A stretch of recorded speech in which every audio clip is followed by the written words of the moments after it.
Hello, good evening. Welcome to Pineapple. Before we get going, I just wanted to make one quick note, which is that a little while ago, before our first episode, there was a discussion in the Discord about whether we were going to have, controversial topics and things that are like socially demanding, things like that. Whether or not we were going to have a debate section of the show, or if it was in fact going to be a debate show. And the conclusion that was drawn at that time was no. The stated purpose of Pineapple is that when we get together for game, we tend to have fun and talk about a lot of other topics, and then we say Pineapple to reel it back in to discuss the topic or to focus on the game. And that the Pineapple Chat Show was being created in order to give those topics a place to kind of, have room to breathe, really actually get to explore those topics without feeling like we're distracting from something else. And as such, we didn't feel that debate idea was going to really fit the concept. So, if you are here and you are wanting to discuss current events or anything like that, please be aware that that's not actually what's going to happen tonight. Wait, that's a thing? We're here to have fun, and we can deal with our lives, when we wake up in the morning. So, that out of the way, let's go ahead and do quick introductions. What's our intro today? So we've got the question is what was the thing that you really liked, a source of media that you really liked as a kid that you never hear about anymore? No one seems to talk about it. Could be a video. What was actually suggested as a topic was a TV show, but was a cartoon. But it could be video games or books or movie or anything. So, you're talking about like a specific story, or a specific media or a specific media experience that you had that just does not seem to have made an impact on the zeitgeist, but was a big deal. You absolutely loved it. So, Dave, do you have anything? Oh, no. That's a really hard, Yeah, that's a really hard question to come off the cuff with. Yeah. Fine. I'm not sure this is an easy, intro question. All right. Well, so as I mentioned, we have Dave. Hello. Right there. And we have Carol, whose birthday is today. Happy birthday. With her new age, she remains slightly younger than me. So. As will always be the case. Yes, that was, rather than stating a number, I thought that'd be a better way to say it. Yeah, thanks. Thanks for not telling the world how old I am. Me subtracted slightly.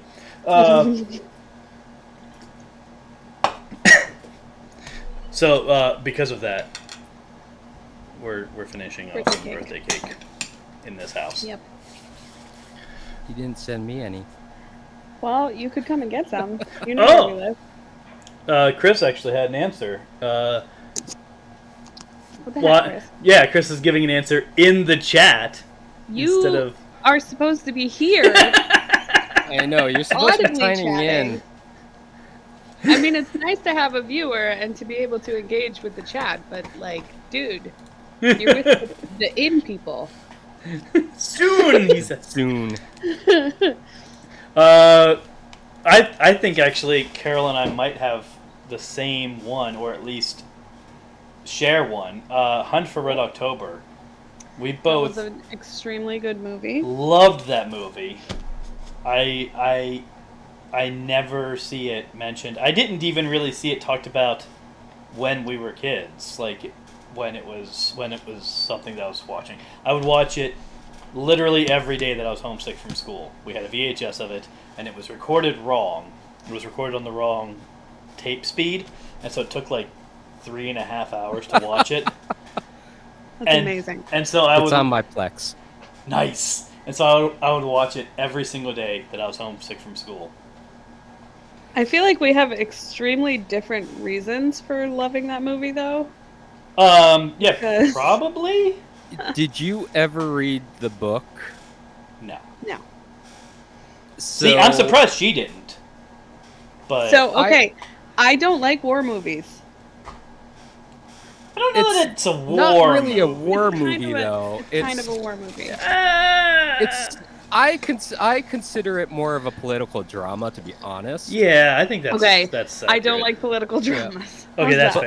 fair. The whole reason that I watched that movie was because I was a thirsty teenager and I was obsessed with Sean Connery because his accent is just, it melts me inside.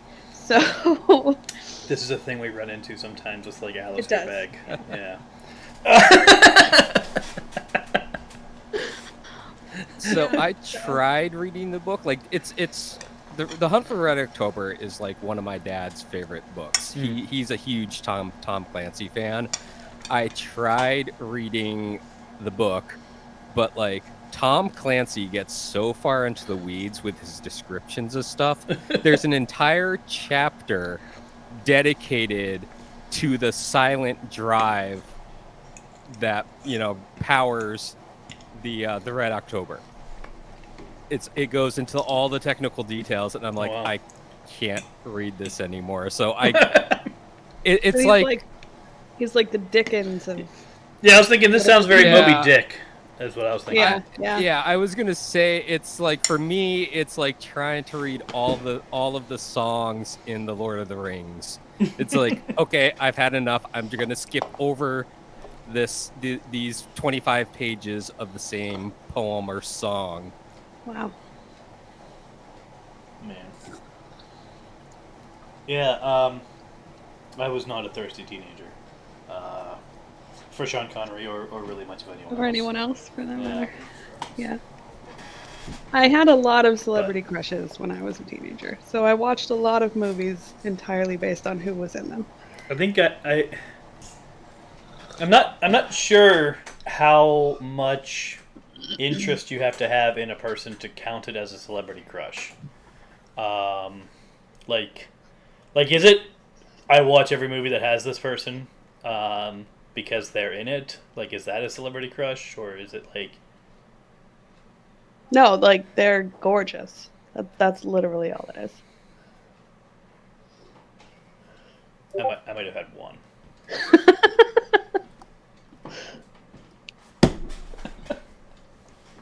Yeah, I don't think I ever managed to have more than one, like, throughout my entire That's valid. teenagerdom. But yeah, no, I liked Hunt for October. It was just an interesting concept, you know, to me. The idea of like we have this cool thing and we're defecting, and you know, I guess my interest in like the actual plot of it might explain some things about the person that I became, in terms of the degree to which I take my political, my national origins, you know, as important to who I am as a person, and that I don't. Sam Neill and Alec Baldwin were in that film too. That's true. Yes, I was also obsessed with Sam Neill. That checks Not out. so much Yeah. Alec Baldwin. I didn't like him. I actually wasn't sure when you started talking about being a thirsty teenager. I wasn't sure if you were going to say Sean Connery or Sam Neill. Like, I was waiting to find out which one you were going to say. The accent outweighs everything else. If we're honest. All right, fair. But in terms of like things that I'm super disappointed aren't a thing anymore, like point and click adventure games were like my jam, and nobody does them anymore. And it's very upsetting. They've replaced them with the seek and find hidden object games, which you also enjoy. I mean, yes, I like them, but like It's not the they're same. definitely a cheap stand-in for point and click adventures. I don't even think those were really a thing when I was growing up. You talking about like Myst? No, like what's a good one? I'm trying to think of one that I have.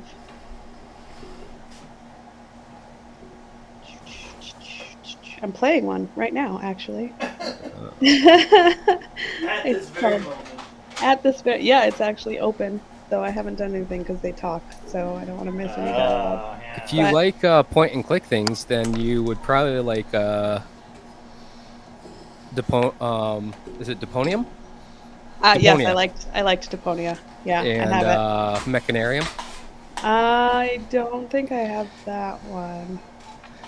Deponia was good. Where's another one that I have? But like King's Quest was. King's Quest, yes, that was one of and my like Space favorites. Quest. King's Quest was an incredible game. King's Quest 6, specifically. I played the hell out of that game. I finally thought of something. Yeah. Anthology books. You don't see as many of those these days. So I used to go to the library, and I used to get out like the Nebula word books. They had my school library had like a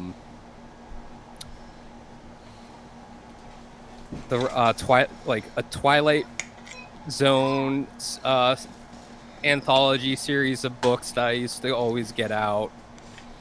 And that's why I like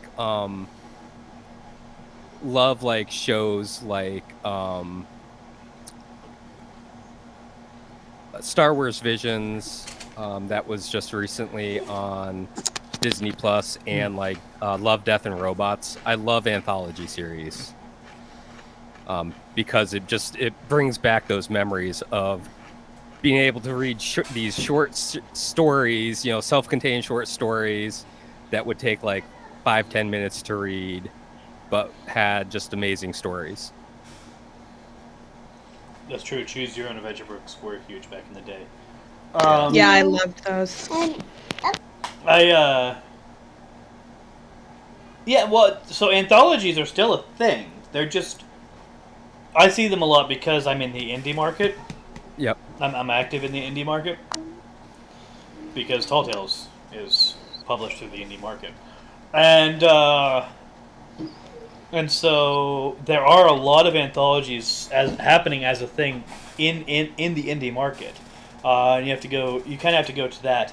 But the New England Horror Writers Association, for instance, was selling probably, I think, 8 anthologies they've put out in the last 10 years. When we were at our convention this weekend. And I know some comic anthologies as well. That's probably a different kind of experience than the one you're looking for, though. But yeah, they definitely have left the mainstream, though. Like they're not as big in the traditional publishing sphere anymore, which is a shame. And so it's harder to find them in places like bookstores and libraries and stuff. But they are out there.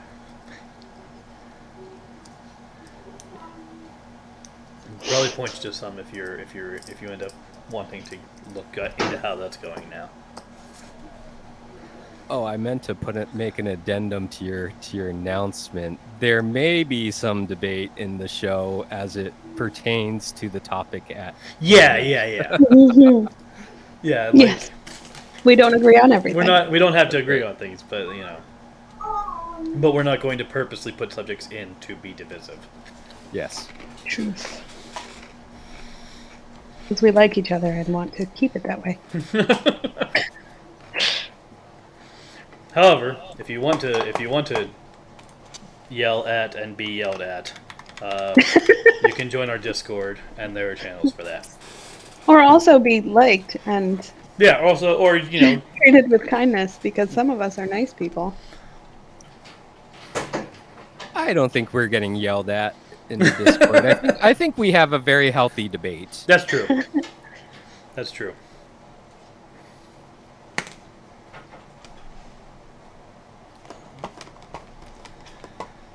All right. We have introduced ourselves. I rolled a 10. What is that noise? There's a cat at the Oh. doors here. She got I think- something. Yeah, she might be playing with a die. I can't. Anyway, Kickstarter. Do you do Kickstarter, Dave? Do I do Kickstarter? Yeah. I have never backed anything on Kickstarter. Okay. It's okay. You guys can discuss it. Well, We've only backed things that he wanted to back because I don't that's true. really It's basically just spend much time That's there. basically just me. Chris, have you backed anything on Kickstarter? Are you active on the Kickstarter? Oh, we'll do this. Kickstarter. Yes, I've actually backed a number of things on Kickstarter. Anything exciting recently? So not sure how familiar you are with Blizzard Entertainment, but their story director, Chris Metzen, started his own company called War Chief Gaming.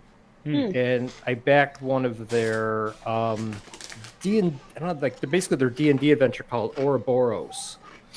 And it's based on the 5e book, and it's basically got started because he had a long-standing game going with like his friends for like 30 years. Think like the Hellfire Club from Stranger Things, and created this whole universe around it. So that was probably one of the things I backed. I've backed, leather backpacks, documentaries about buffalo, stuff like that. And I think other than one, I've had really good luck. Awesome. Cool. So you didn't back the smart shoe? I did not. I did actually The back smart a. shoe? I did back a jacket that was self-drying based off of the design from Back to the Future, and it actually did like inflate. And I think I sold it on eBay because the thing was just like, it smelled like burning electrical. So I just put it on eBay and sold it. Wow. I was gonna say that's most things from overseas these days. It smells like burnt rubber. Yeah, smells like this is going back a chemicals. few years. I'm not so active in Kickstarter anymore. Just because I don't know, I just like if I see something cool, I'll maybe take a look at it. But I found like just supporting like indie authors and stuff I hear through podcasts is probably more beneficial than something that's like on Kickstarter.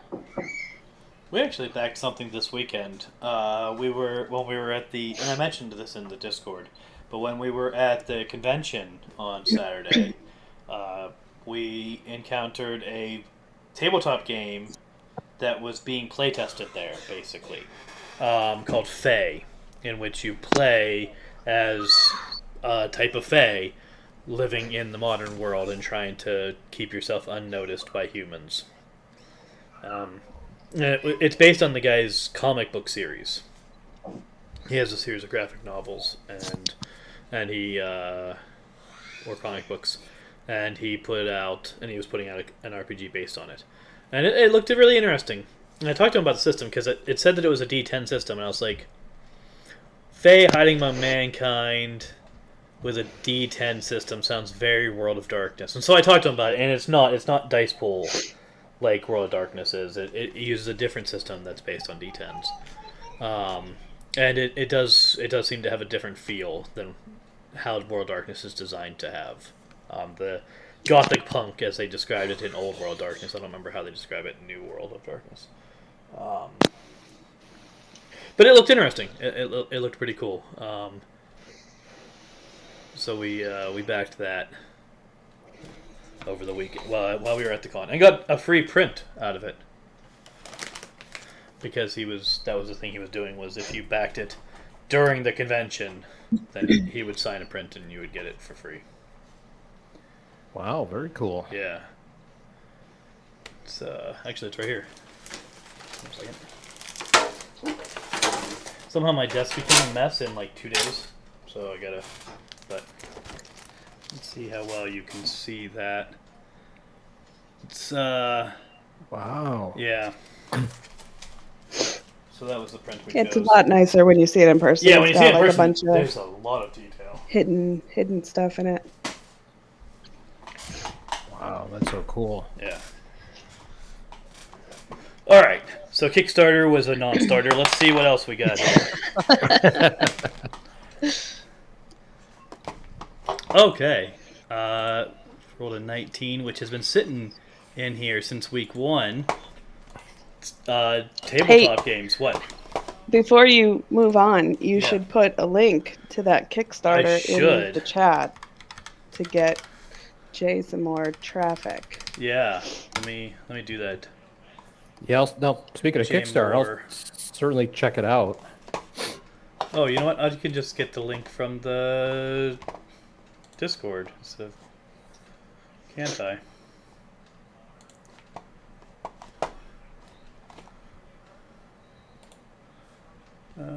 Copy link. Can I copy link? Yes.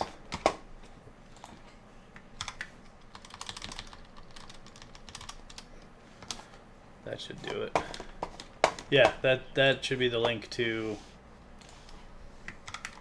the. I test and verify that is. Yeah, that's it. That'll take you right to it. It is fully backed. And it has 10 days left to go. So we were talking about. He was talking about. He's got it. He's got things going, and he's planning to ship it out this October. So Yep. with a couple stretch goals already under his belt. There's one stretch goal I'm really excited about, where he's going to add braces from Tirnanog. Mm-hmm. But that's I think he has to raise another. So that's when he hits 13,000, and he's currently at 8.7 thousand. So Wow. it's going to be a little bit more fundraising to hit that one. But I would encourage people who do Kickstarter to check that out.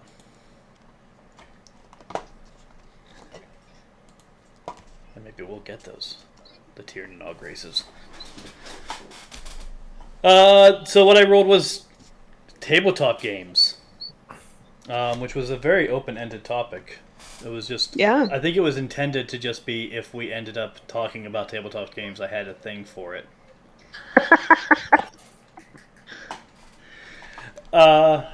But we were talking about this recently. No,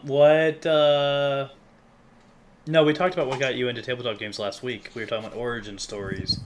We talked about what got you into tabletop games last week. And we just talked about this tabletop game, so I'm just going to move on. Try something different. Executive decision. This is, Moving right along. this week is, oh, there we go.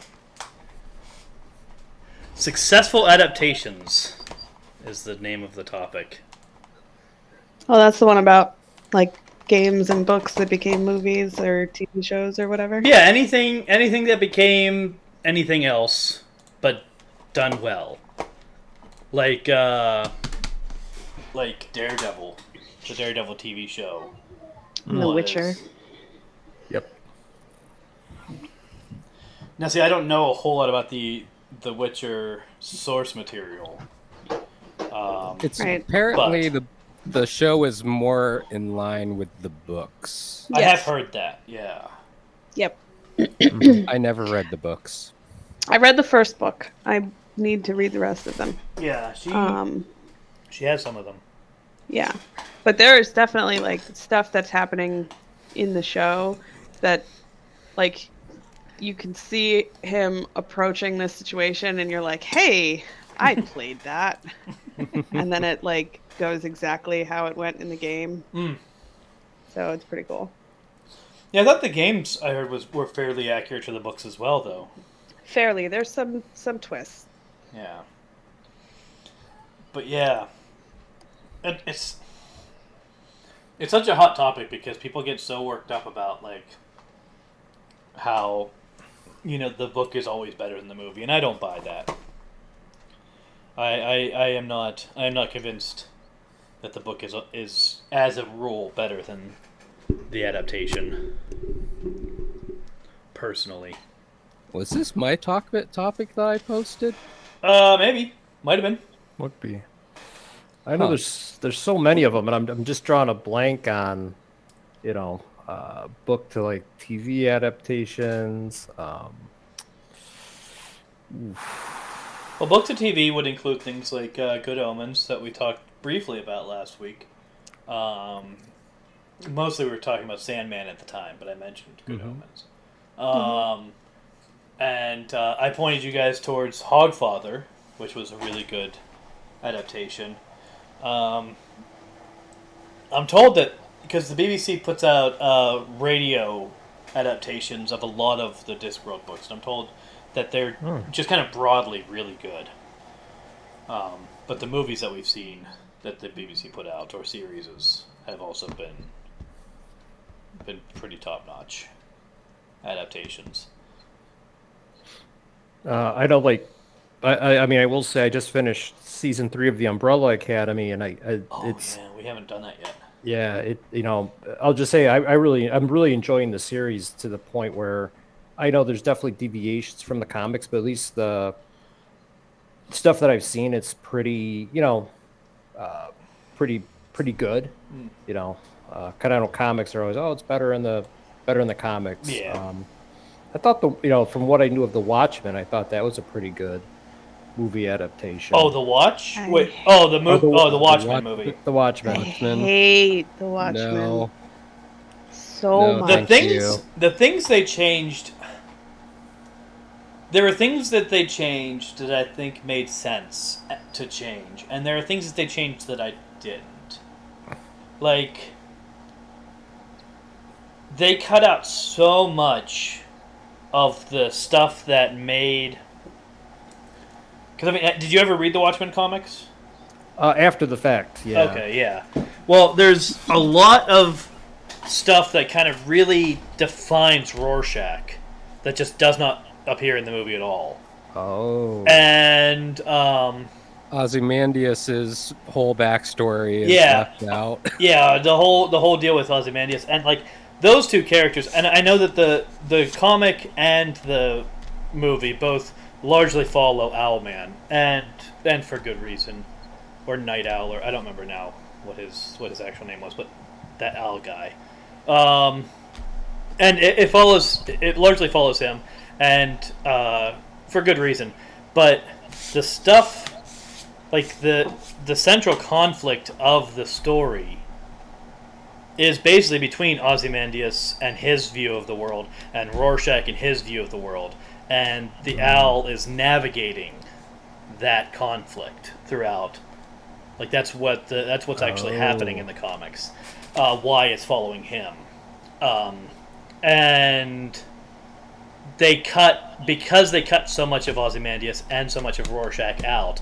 You don't get that in the movie. You don't see the polarity that he's being pulled between, and so a lot of the impact I think is lost. And they did have a thing where in the comics they had this whole other thing going on that was really important for the comic, but I don't think they could have done for the movie, which is that they had this whole other story happening where a kid in the setting was reading a comic book about a pirate ship. And it would show that story, the comic that he was reading, as snippets throughout the Watchmen comic. And that story is an analogy that helps kind of explain what the Watchmen is talking about. But you couldn't have possibly brought that into a movie. Like, there's no way to have done that well. So I think that was a good decision to just completely ignore it, as far as the movie was concerned. Yeah, for me, The Watchmen, you can just watch the intro up until the times are a change in for the opening credits, and then you can just turn off the movie. So what about the HBO show, The Watchmen? I haven't watched that. I'm under So- the impression that it's not revisiting the same stuff, though. That is a continuation of after the movie. Yes. Yeah, so I haven't touched on that. I mean, I don't have HBO. I'd have to actually go out of my way to find it. Like, I enjoyed the show, Yeah, but it's totally different. Jeremy Irons is fantastic in it. Jeremy Irons is just fantastic. I like AKA Regina, Scar. yeah, I like Regina King. I thought she Yeah. did a great job. it's after the movie. Yes. See, I thought Yeah. it was before. I thought it was. No. I thought it was. I got the impression that it was the time period after kind of the golden age of Ozymandias No. and Al, and before the movie. But No, it's like I want to say it's a couple of generations after oh, okay. the movie, so or after like the comic book. Right. Huh. I don't. Yeah. See, I don't know that I would be interested in it then, because I'm not sure. I mean, it seemed like it really expanded on, Ozymandias a lot. Well, don't no spoilers or anything. I'm just saying it expanded on him. Yeah. But it takes place after Dr. Manhattan leaves the Right. planet. Mm-hmm. Like at the end of the movie, he's on Mars, right? Yeah. So Or leaving Mars. He was going into yeah. the galaxy. He was going out to explore the galaxy. So there's like a cult that like follows like Rorschach, kind of like my cult in Mutants and Mastermind. I guess. Yeah.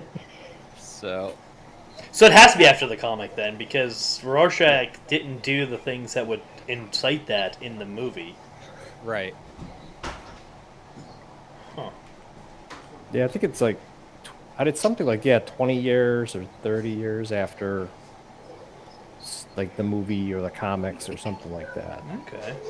I think they only plan to do one season too. Yeah, I think it got canceled. Okay. But yeah, so that might count as a successful adaptation. But yeah, we haven't gotten around to Umbrella Academy yet. We were really pumped about season 3.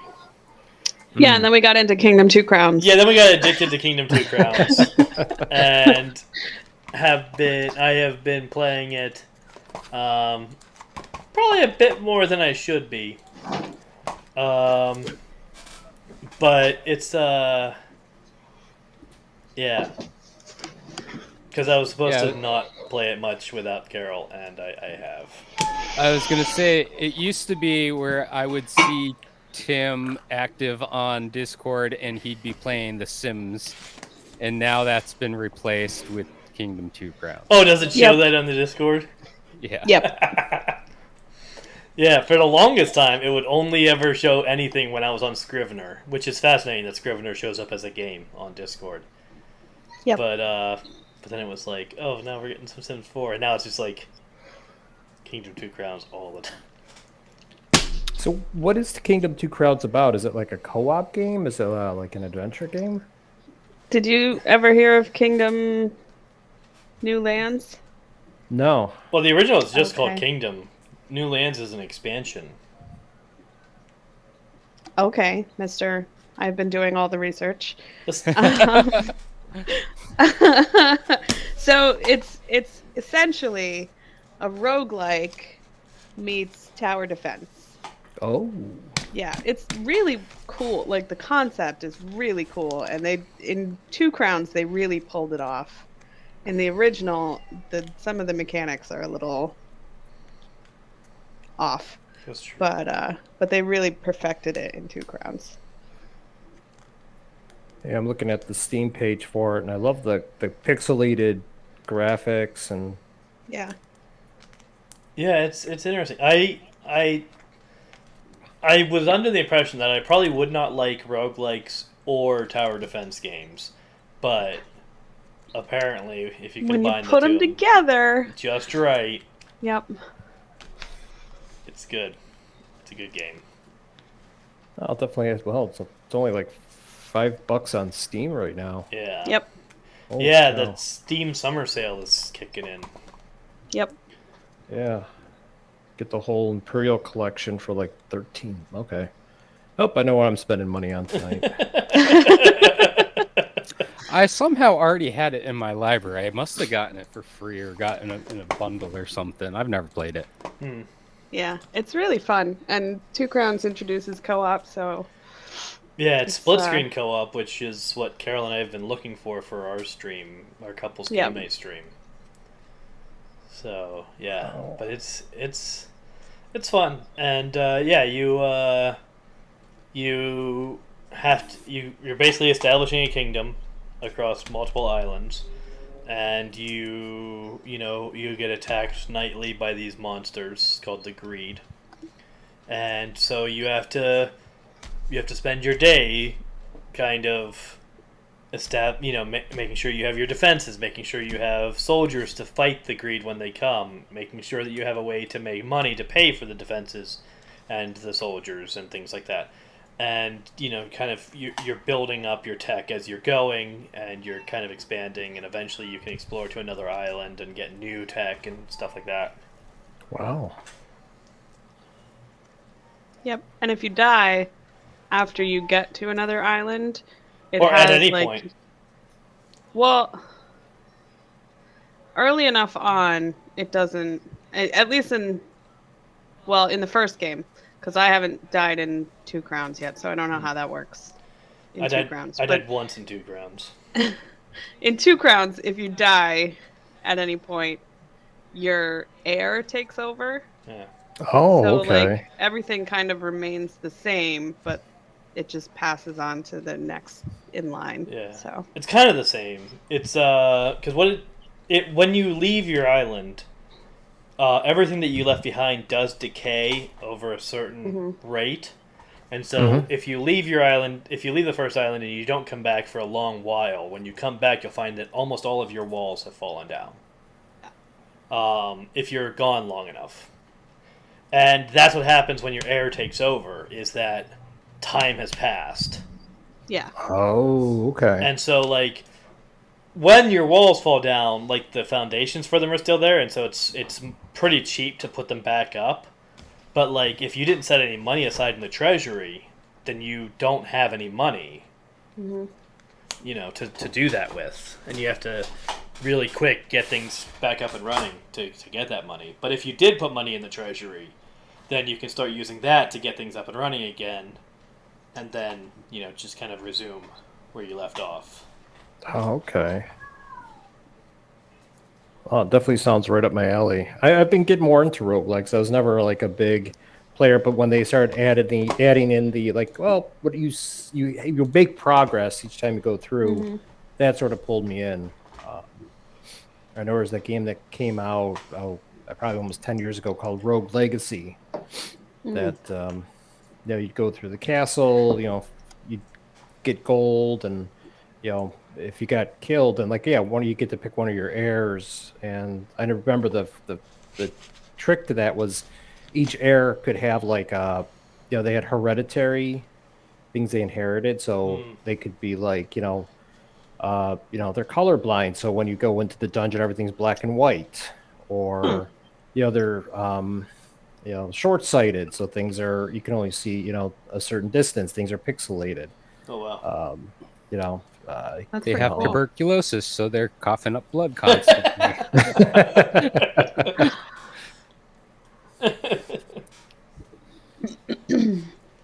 But that has become our current addiction that has prevented us from watching Umbrella Academy. Yes. Well, it is good when you get to it, but it's not going anywhere. So Yeah. Yeah, I got to catch up on The Boys. Yeah, I gotta start watching The Boys. Now that's an adaptation as well. Yep. Yep, they've definitely. I actually just watched a video this afternoon about 19 things that were different from the comics to the TV show. Right. And yeah, I have to go back and read the comics. I sort of know high level what happens, compared to the TV show. I was gonna say curious. it's probably far less bloody than the comics. Oh, yeah, probably. Yeah, Yeah, I at this imagine the point, comics are probably. very. The same thing with like Invincible, apparently. Yeah, Invincible. As soon as I watched the first episode of Invincible, and if you haven't seen it, I will say there's a time when you don't realize how bloody it's going to be, and then there's a time when you very quickly realize how bloody it's going to be, and after that happened, and then I saw the credits, saw based on the comic by, and I don't remember who it was now, but based on the comic by, and I saw that name, I was like, oh well, there it is. Yeah, that explains it. Right? Huh? It's Ennis. Yeah, I think it was Garth Ennis. Yeah, so as soon as I saw Garth Ennis, I was like, yeah, this was toned down then, I'm sure. I know there's one comic I'm waiting for an adaptation on. It's called Irredeemable, and it's sort of in that vein where you have a Superman type character that just, goes bad and everything just goes nuts. It's pretty much The Boys without the boys. It's basically Homelander. Yeah, and he just goes off the off kilter, and it just just goes nuts. People try to stop him. They think they stop him. Doesn't work. It's very intriguing. And then the guy made a counterpoint series that was about a villain who becomes a hero. Yeah, I forget his name. So Megamind? Yeah. I don't remember what the Oh, it's on the tip of my tongue. It's what like, the series name was. I have most of that series. Ren was getting me those books for Christmas for a while, and then I kind of fell behind. You know what I liked along those veins, and it I haven't heard about it in a long time. And I don't think they've made an adaptation, and I don't think they will. But it was The Authority. Was a really good comic book. The basic premise of it took place in the late 90s. It was also released. It started in the late 90s. It got a bit of flack. Like, the most attention it ever got was that there was an issue where where Christ returned, and so the Authority killed him because he was trying to end the world. And so, like, the 2% of evangelicalism that knew that the comic existed got angry about it. But that was it. That was the most attention it ever got. And it wasn't even widespread. Like, I was in a conservative Pentecostal church at the time, and Yeah, I'd never even heard of it. but it was the concept was basically there were superhumans in the world, and like some of them were kind of making a living being superheroes or whatever, but it was all very like you're sponsored by somebody, and so kind of like the same concept that I think the boys ended up visiting on.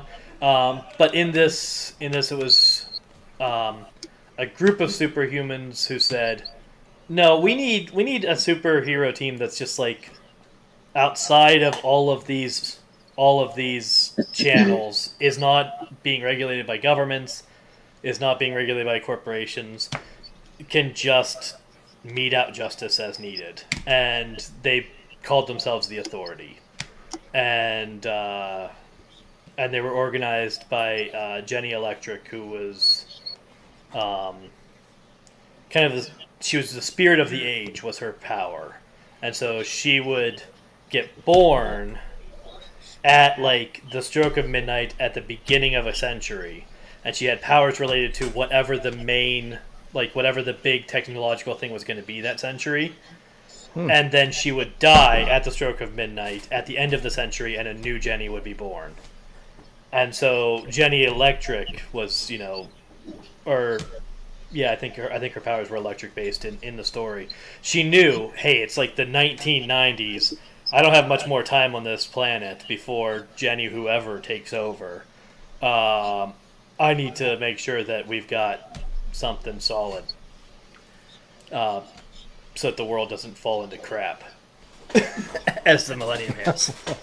And so that's why she kind of organized it. But they had one of the other things that was controversial at the time was, like I said, it was the '90s when a lot of this stuff wasn't talked about as much. But their analog for Batman, which was the Midnighter, and their analog for Superman, which was Apollo, were in a gay relationship, and it was like very open in the comic that was the case. And so when people got mad about it, was these gay superheroes killed Jesus. Wow. Yeah. Irredeemable is Mark Waid, and the counterpoint was Incorruptible. Okay, yep, that's it.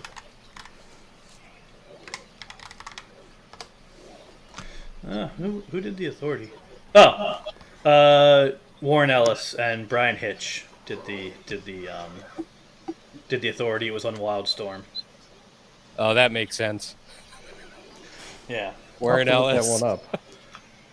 Yeah, it was good. It was it was pretty good. There is a story arc. Probably one of my favorite storylines was where the governments of the world got sick of them and sent a cleaner to go wipe them out. And he actually did a really good job of addressing the group for what they were. It was a pretty cool story arc. It really kind of grounded them in the world and what their deal was. Yeah. So Warren Ellis wrote the Extremis Iron Man storyline. He wrote for Moon Knight. He wrote Red. Oh, okay. And so, yeah, I was like, what else has he done? I'm like, oh yeah. Red, that's that Bruce Willis movie is based on that comic, right? Yes. Yes. Love that movie. Mm-hmm. And, Also on my Plex. yeah. So that was another successful adaptation. I really liked that one. Yeah, I was gonna say commercially, Jurassic Park was a successful adaptation, but That's they true. left all the great parts of the book out. Oh, and the Because ending was completely different. Yeah. Mm-hmm. So the best part of the book, in my opinion, was the aviary, and they just completely left that out of the movie. And then they added it in Jurassic Park. The tour, I think it was. The one with Jeff 3, I Goldblum, right? believe. What? I think it was the one with Goldblum. That would be 3. Yeah, that would have been 3 with his daughter, Yeah. Mm-hmm. and it was just like, no, this should have been in the original. And it was the same thing for as crappy of a book as The Lost World was. Like, you could tell that Michael Crichton was kind of just phoning that one in. There were chapters that were half a page. Yeah. Well, that's because the book was clearly not written with the intention to have a sequel, and the movie clearly was made with the intention of having a sequel. And so when they were like, "Well, now we have to have a sequel. Go write a sequel." He's like, "Are you kidding me? I nuked the island. Like, what are you talking about? Make a sequel?" But the best part of The Lost World were the chameleon dinosaurs that were invisible and no reference in the movie. Yeah. Not until Indominus Rex in Jurassic World. Yep. Yeah, but Jurassic Park was a good movie. That was one of the few, but yeah, that was one of the few where I actually did read the book and watch the movie. I don't know why this movie sticks out to me with a great book but lousy movie adaptation, but I think it was a Michael Crichton book. It was called Congo. I loved Congo. And I That was remember a great movie. well, I still remember the movie, like at the very end, was totally different than the book. Like in the book, they actually ended up making friends with the apes and communicating with them. And I think they stopped the lava or it's been 20 something years. But I just remember the book had like they made friends with the apes. There's this whole other like in depth kind of thing. And they get to the book and there's just apes jumping into the lava and stuff. And Yeah. I don't know, for some reason that's just stood out to me where it's like, oh, this book is so good. And I saw the movie and I was like, what did they do? You know, kind of thing. Amy. I don't know that one at all. I loved that movie, but I never read the book, so I definitely would have been upset if I'd known that about the book. See, Michael Crichton, they've done pretty good jobs adapting his books overall. Yeah. Yeah, because he's Westworld, right? I think so. But They they have did the Andromeda Strain. Timeline was a flop, but the book sort of was a flop too. But Did he do that movie with the monkey from Friends? The monkey from Friends? Yeah, Dustin Hoffman in it. Renee Russo. Outbreak. Outbreak. Oh, That was okay. You mean the monkey was played by the same monkey? Is that what you mean? Yeah, that's what I meant. Okay. Yeah, I didn't know there was a monkey in Friends. for very first season, I was never a Friends fan. I just remember they had Marcel the wasn't monkey. He was like a pet of Ross's, and I think he lasted like 1 or 2 seasons. And they're like, "Yeah, we need to move on from him because he's." Was Outbreak based on a Fascinating. book? I thought so. I thought I thought it Michael was. I Crichton thought it was book. based on a book. I don't know if it was a Mike. I didn't know anything. I didn't know who wrote it, but I thought it was based on a book. Apparently, he wrote Twister, but I don't know if that was. Oh, an okay. That was adaptation. written by Richard Preston. Okay. Oh, I have no idea. I thought you were talking. I meant, was that based off of a Michael Crichton book? I was like, I don't know, because I think Sphere was another Michael Crichton book, right? Mm-hmm. Yeah. And again, another terrible, like, not so good movie, but like, I felt it went along pretty well with the book, from what I recall.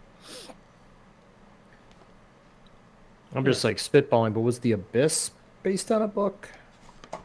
Ooh, I don't know that one.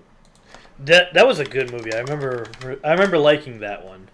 Yeah, it was like it was Steven Spielberg directed it, and had like cutting edge. No, it Orson wasn't Scott Card. Steven. It wasn't Steven Spielberg. Who was it? It was James Cameron. It was that's it. His first major success. success. Yeah, it was written by Orson Scott Card, though. The book. Oh, okay. I don't know what order that happened in, though. Orson Scott Card he wrote Ender's Game, which was a terrible movie. Right? I don't know. I know I've seen the name many times, but I don't know what all books he wrote. Who? Orson Scott Card. Oh, Yeah, he I don't know. wrote Ender's Game, but the movie was terrible.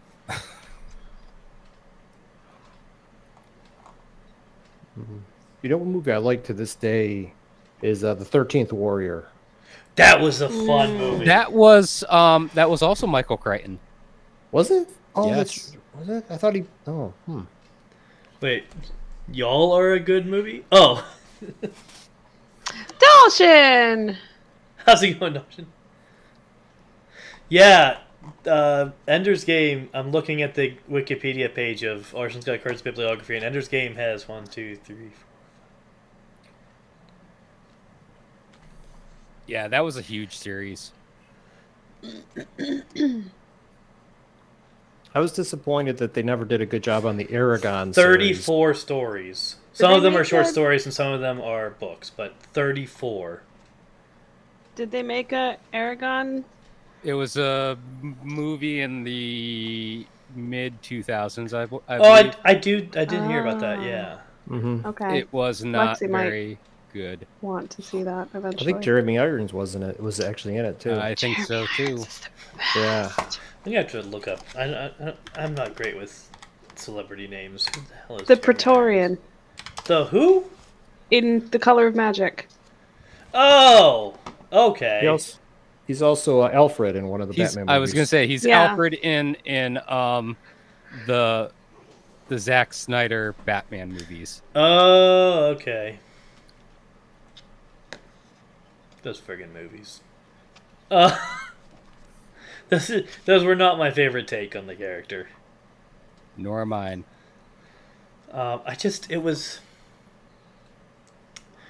I mean, I get where they were coming from because it's based on a canon story. I think it's the Dark Knight Returns series, or the Dark Knight and the Dark Knight Returns, is kind of the characterization they were going with. But it was just I told people I've been telling people this whole time, like, the distance between there's the concept of Batman serves a specific purpose. Like, Batman, the character is made to serve a specific purpose, to make a certain statement.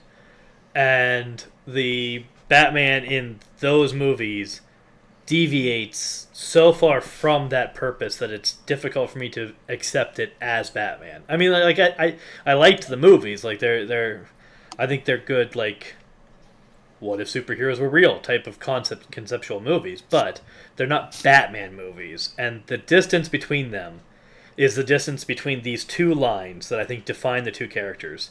In that, in the comics, Batman's view on the whole thing, his statement that sets him off as Batman, is that criminals are a weak and cowardly lot, and can be put back onto the straight and narrow through fear. That's his statement in the comics that defines who Batman is and why he does what he does. And in those Zack Snyder movies, Batman says that criminals are weeds that have to be cut down over and over and over again. And the difference between those two statements is the gulf between Batman and Zack Snyder's Batman. And I can't bridge that gap, and we won't even talk about Man of Steel.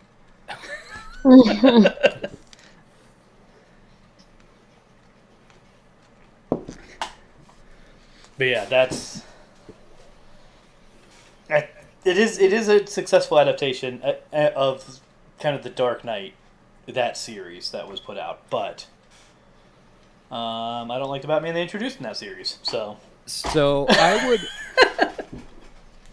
The DC put out the Dark Knight Returns Part 1 and Part 2, an animated version of it in WB Animation. Like, yeah. I've liked all of the stuff that they have put out, with the exception of Superman versus Doomsday. Oh yeah, I haven't seen that one yet. They redid that recently, but the one that they first came out with, like in the early to mid 2000s, was not very good. Yeah. But the newer one with the Reign of the Supermen, those were a more faithful adaptation of the comic.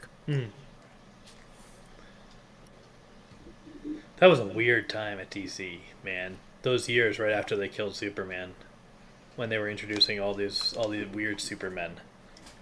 Oh, when they made him into a being of pure energy. Yeah, like that. Was that? And I don't think that was the same one When that Lois Lane was pregnant with. But you remember that was. I don't remember, but like when he splits into the blue and red Superman, Yeah. I actually have the first copy of that split because I thought that the cover was super cool because That's true. it was just his silhouette and the suit glowed. Glow in the dark. So I had that in plastic. I had it uh, sticky tacked to my college dorm wall. Nice. I like it. Yeah, the blue Superman was an interesting concept, but I felt like they could have done it more justice by just not having it be Superman.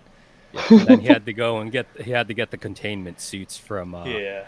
from Star Labs. That's all I remember. Yeah, there were like the weird Superman like that one, and then there was the Superman that was being reincarnated by way of Lois Lane being pregnant, and like there was all kinds of weird stuff going on at that time that was just like, what the heck? I basically just was like, I'll come back to DC when they get sorted out, and then they started rebooting their universe endlessly, and I still haven't really gone back. But Oh, we'll go to since we're speaking of comics and adaptations. Even though it's not a direct adaptation, Marvel's What If. yeah, I have to see that. I've been wanting to see that, and we haven't gotten to it yet. So they did such a good job with like bringing the What If series into, like relating it to the MCU, and it plays into like the whole multiverse and everything, which Yeah. is great. What If was one of my favorite comics when I was in college. I used to go to a comic shop in Worcester. Its sister store is actually right down the street. Yeah, from that's me. entertainment, right? That's entertainment. There was one down in downtown Worcester, and I would go there and I would pick up used What If comics from the late '80s, early 90s, and just read them because, like, I wasn't a huge comic book fan until around that time, and so I didn't really know like the full storylines. I kind of like had an idea of what was going on, and it was just kind of neat to see like different takes. Like what if Spider-Man? What if Uncle Ben had lived or something like that? What would happen to Spider-Man? Yeah. Marvel did a good job with that type of thing where they would kind of revisit things from different angles, and there was a brief series. And I don't remember what it was called, but it was like civilian stories. Like that's not what it was called, but that was the premise of it. Was like it was stories about people whose lives were affected by Spider-Man, and so you'd have these little vignettes of these various people, and so you're getting this Spider-Man story, but it's being told through these other people, and Is that the Department of Damage Control?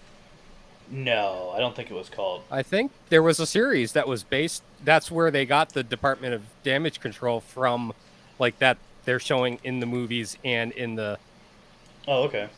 shows. Yeah, I it mean, was like, it was a group that was paid for by Tony Stark to clean up all of the messes from the superhero battles and stuff. yeah, this was. I mean, it wasn't really because it was like one of the stories just followed this teenage girl who was obsessed with Spider-Man, and I think like if I remember correctly, didn't know that she was going to high school with Peter Parker, but she had this huge crush on Spider-Man, or she may have known she went to school with Peter Parker, but didn't know who Peter Parker was, but she has this huge crush on Spider-Man, and was like just full on fangirling, and it was but the one story that really stood out to me was this guy. He was an employee of the Kingpin, and Spider-Man had that night ruined a drug deal, a major shipment, and the guy knew because of his work with Kingpin. He knew that because this failed, Kingpin was going to kill him by morning, and so the whole story followed him going home and facing his wife and kids one last time, and the story ends with him going outside in a car pulling into the driveway. And like you know, like that's the impact Spider-Man had on his life, is that this guy's dead now. And but it was stuff like that. Like it some of them were really positive and some of them were not, but it was a really interesting kind of, this is what's happening in the world because these people exist in it.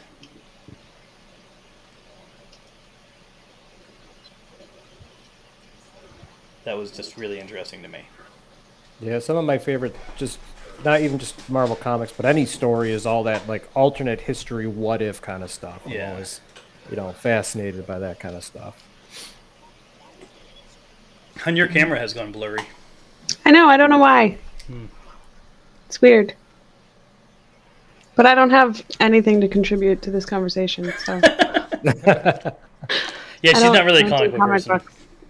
I could never get into them. You can contribute the Hunt for Red October. Yes, I can contribute my thirsty youth. Yes, she didn't really get into comic books and as comics in general. She also didn't really read my webcomic because it was comic. I have trouble following them. Like I need more depth and detail and I need to be able to imagine what's happening in my head. I don't want you to paint it for me. Like Lexi asked me to read comics to her at night, and I'm always just like, I don't know how to read that. I was never a comic book buyer per se. Like I tried, but there's so many versions of amazing this, crazy that. But I don't know. I just started doing like Wikipedias and fandom wikis and just piecing things together. Just the overall storylines. And I listen to people who talk about that stuff, and I'll say, "Oh, let me see what that's all about." I don't know. I just have like sort of bits, and even like my video. I play a mobile game that's all about Marvel characters, and I'm finding characters that I never knew even existed that I've actually been sort of digging into. I don't know. Sort of pieces it together. I had an X-Men encyclopedia. Wow. For a while. It was huge. I had a Batman encyclopedia, and I also had the Batman compendium, which I lent to my friend, and he never returned them. Oh. So the Batman volume was actually my brother's. It had different comics across the decades to the late 70s, including like the premiere Detective Comics where they introduced Batman. And I'm very bummed that I never got that back from him. And Pineapple does not condone the stealing of comics. Go and support your local comic book shops and buy. Word. They need the help. Hashtag buy local. Yes. I mean, you're not. I mean, the money's obviously going to a corporation, but yeah, support the local shops and your indie webcomics. Like support webcomic people. The last true bastion of real, true creator owned indie comics is largely in the webcomic sphere, and there's some amazing webcomics out there. Star Power just wrapped up, actually. It was really good. Well, one of those comic book companies... I say just, it was maybe like a Is year it ago. Wildstorm? Wilds- Image. They are very good to their artists. I know Image is, because Image is creator-owned as a company. Yeah. And I want to say Top Cow as well. Does that sound familiar? Yes. Top Cow did, The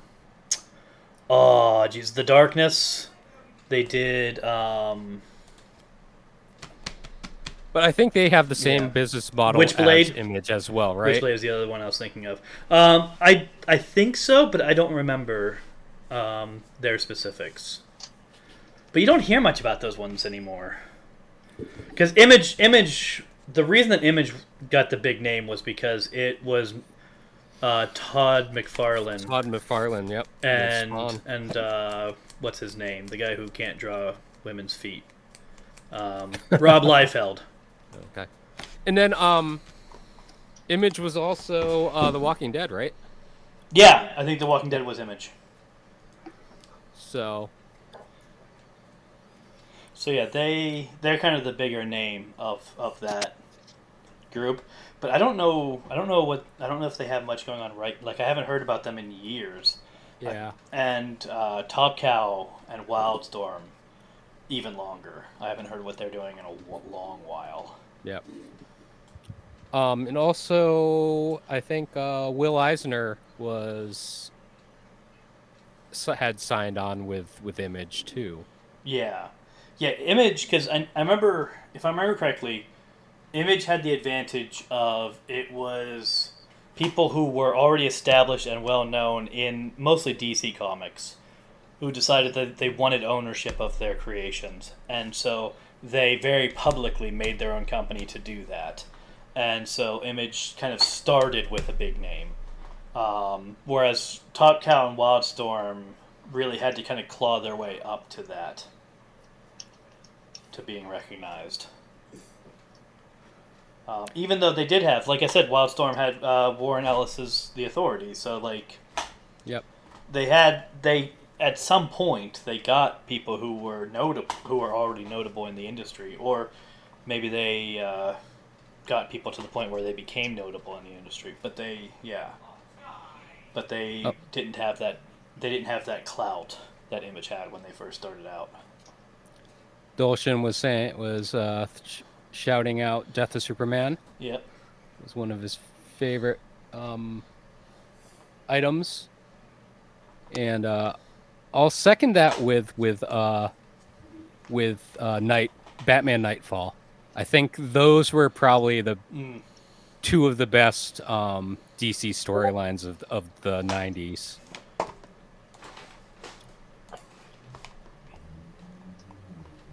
That was really before I started collecting, unfortunately. I remember the Death of Superman comic that came in the black bag. Yeah. I remember my buddy picked it up. He was a big comic book collector. I just didn't have money at the time. And I remember us going to the comic store and him picking that up, and I was like, that looks kind of cool. So he let me read it, fortunately, but...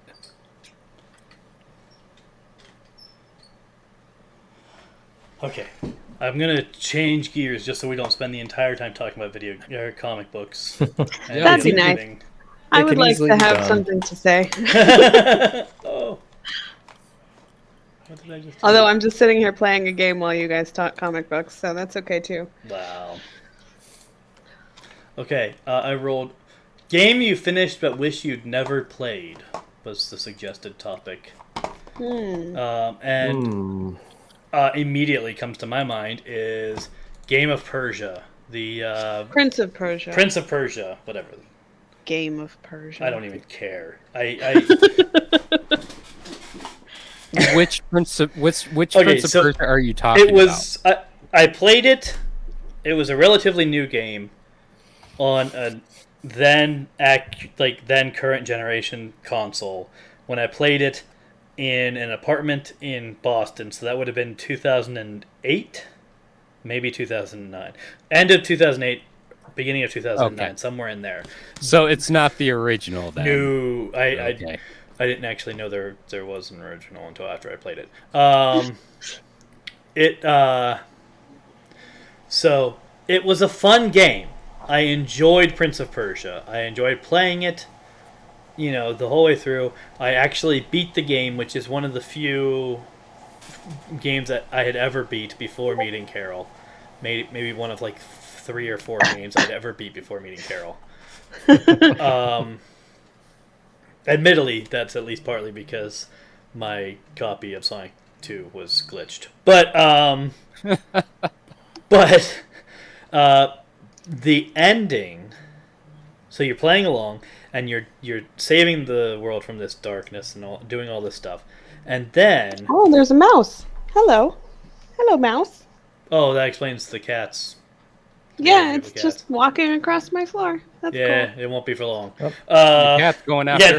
there's Yeah, already the cats are there. Yeah. They're on it. yeah.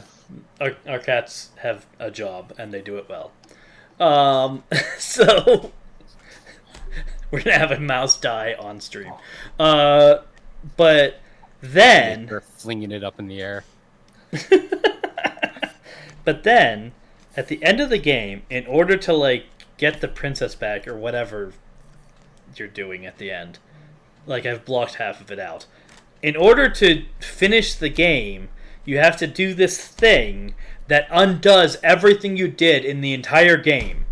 So you plunge the world back into darkness in order to finish the game.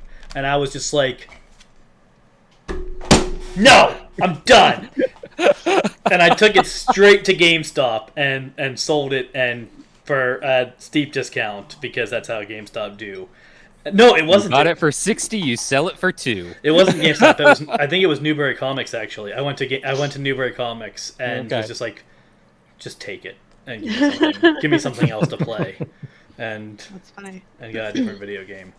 I was so mad. So Dolchin says Dark Cloud. Yeah, I was Yeah. going to ask what is Dark I Cloud? don't know I Dark Cloud. just remember the box for that. That was an N64 game, I believe.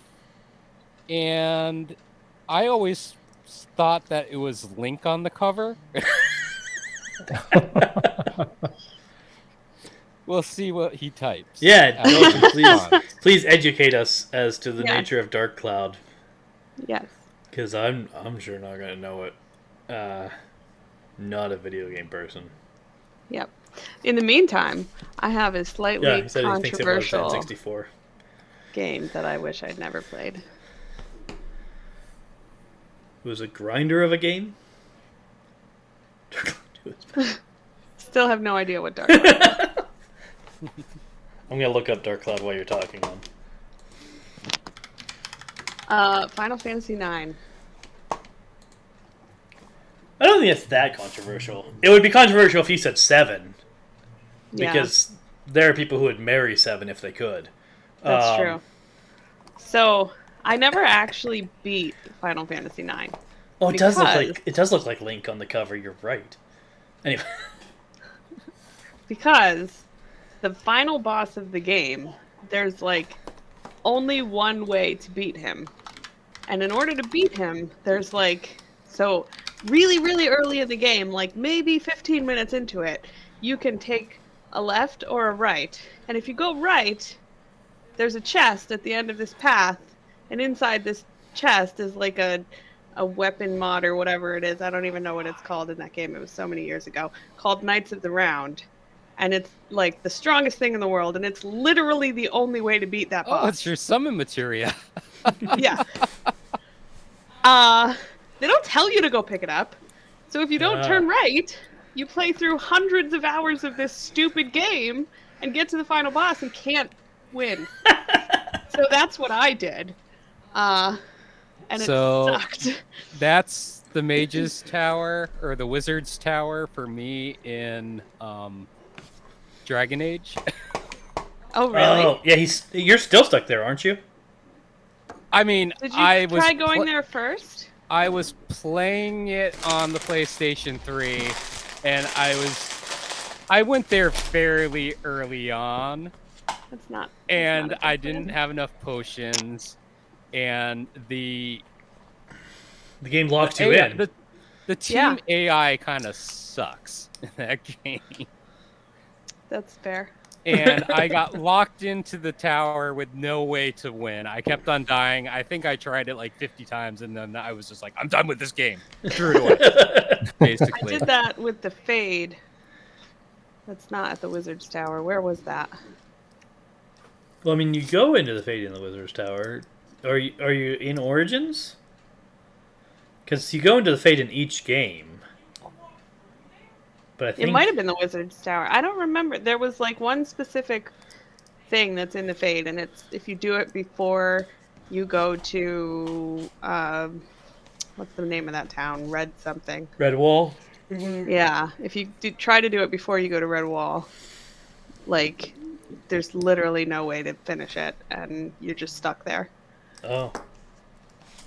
Yeah, I was so looking forward to that game. I even pre-ordered that damn thing. Well, it's a good game. It is a good game. I know. You should start it I over. need to go back and I need to play it. I do have it on multiple game accounts.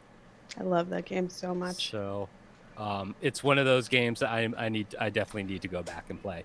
Mm-hmm. But for me, as much as I loved the game, I hated the ending for Fable.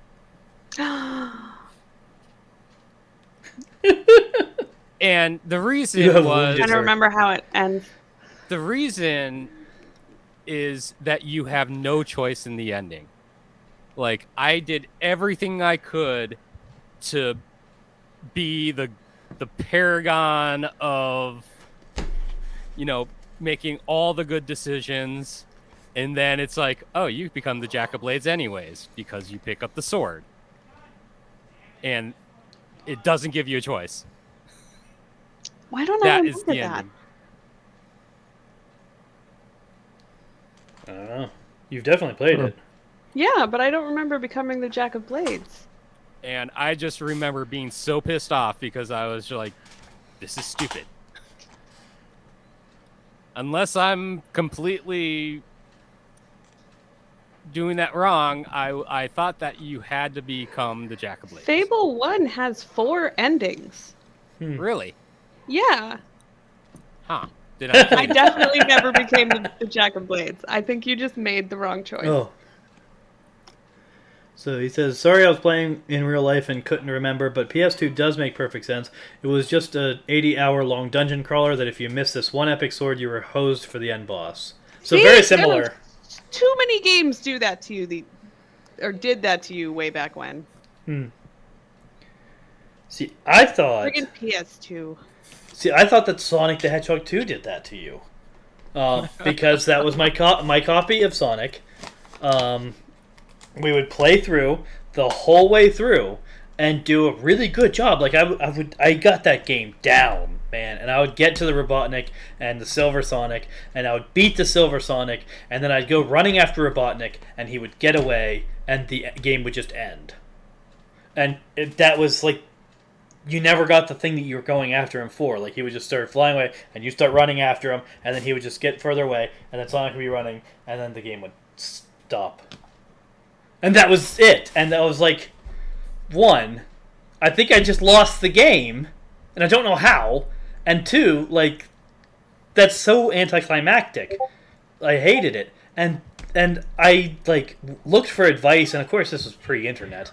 And so I'm looking for advice, and people are telling me, oh, maybe you have to get all the Chaos Emeralds. And so I would struggle and grind to get all the Chaos Emeralds, thinking that that was the trick, that they had made it so you could not win without getting all the Chaos Emeralds. And then I found out, like, 20 years later, that no, my game was just glitched, and what was supposed to happen was you were supposed to catch Robotnik in that scene, and then it did the last scene.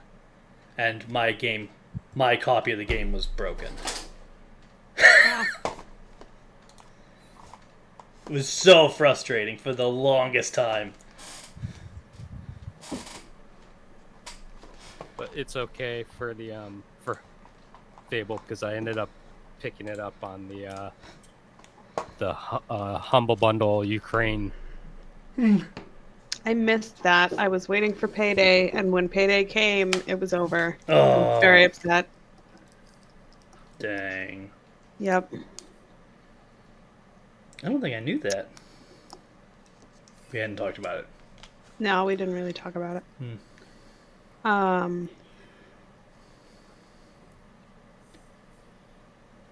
Yeah. You should try Fable again and see if you can get a better ending.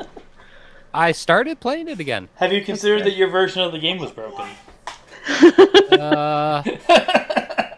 No.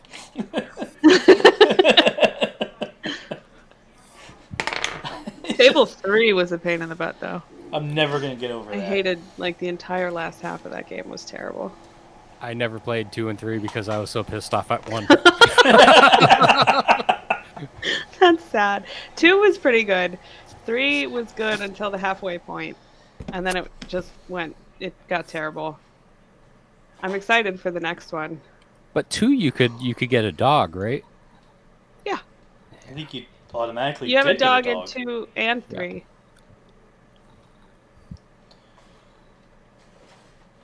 Yeah, the that experience with Sonic like ruined video games for me. Like I talk about how the reason I didn't really get into video games is that we didn't get a system until late and all this other stuff, and those things are true.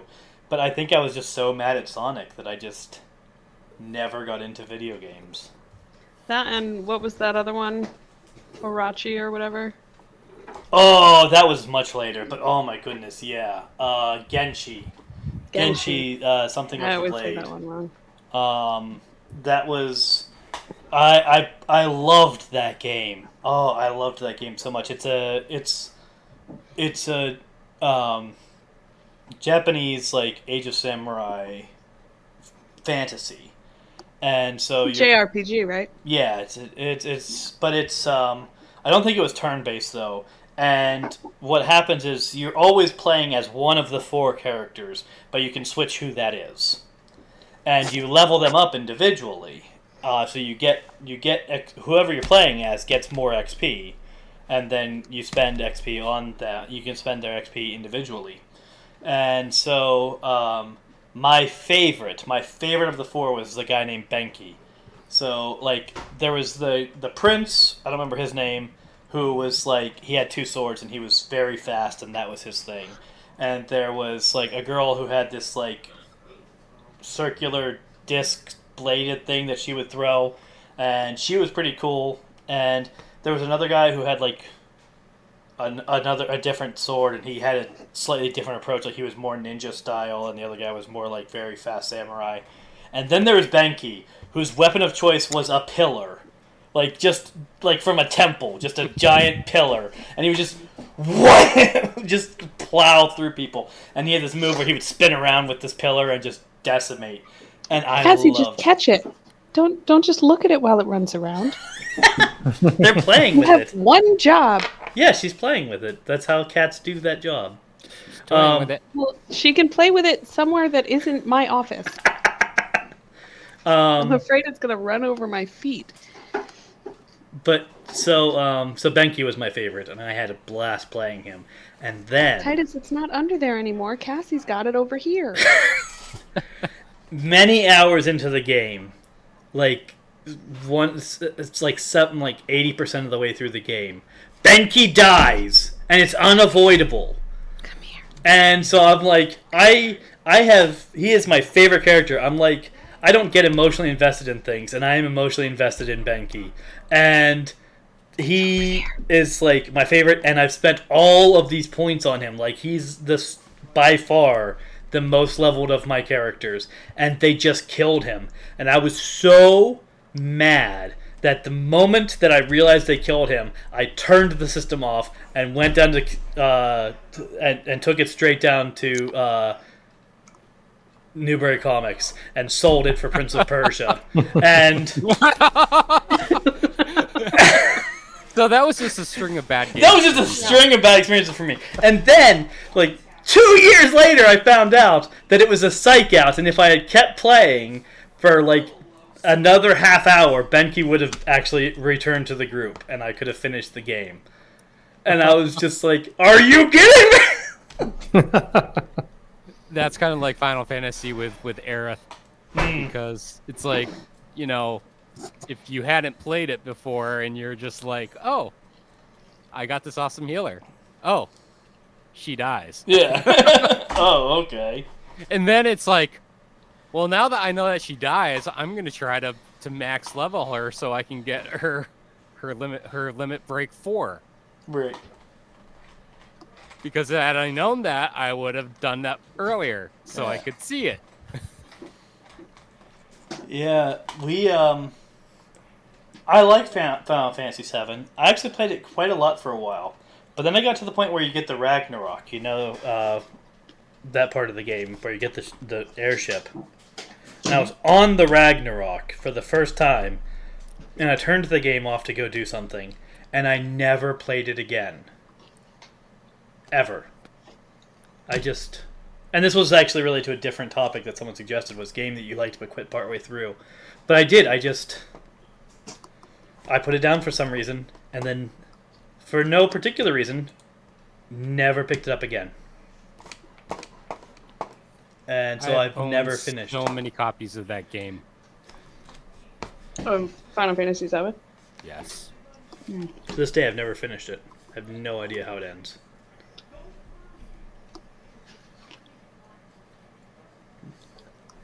Which is... I'll give you a clue. You fight Sephiroth. Yeah, I imagine you fight Sephiroth and you win. You and always that's the fight end of the game. Sephiroth. But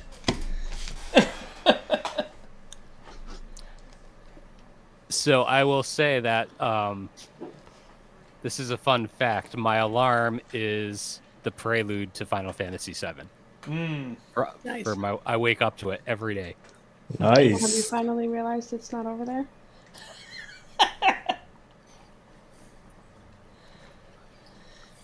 so just so you kind of understand, anyone who's watching, it's not so much that like our house is mice infested or whatever. The problem is we live in a very old house in the woods. Yeah. And so mice will occasionally get in through the garage. And Well, that's why we have cats. that's why we have cats, and they have a cat door that lets them into the garage. And so we don't let our cats outside. We are very against outdoor cats. But they go into the garage. And so the mice come in, and the cats kill them, and we very rarely have more than one in, like, we'll have, like, generally we'll have, like, one basically a week at the height. But sometimes we'll have a rash of them. But that's what's happening right now, is one mouse has gotten in, and the cats are dealing with it. And One of the cats probably carried it in. Because that's what usually happens, is the mice don't actually manage to get into the house on their own. The cats find them in the garage, start fighting them, and then for their own entertainment apparently bring it into the house and continue chasing it inside and then kill it. Yeah. So And mice can get in anywhere. yeah, the situation is under control.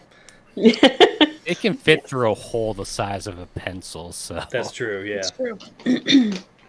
And let me Too bad tell we don't you. have ferrets anymore. They would. Oh be yeah. nuts if we- Oh man, when we had ferrets, they loved, because we had this nice apartment, a decent apartment, over in Greenfield, and we had ferrets, and mice would get in, and the ferrets would just go to town.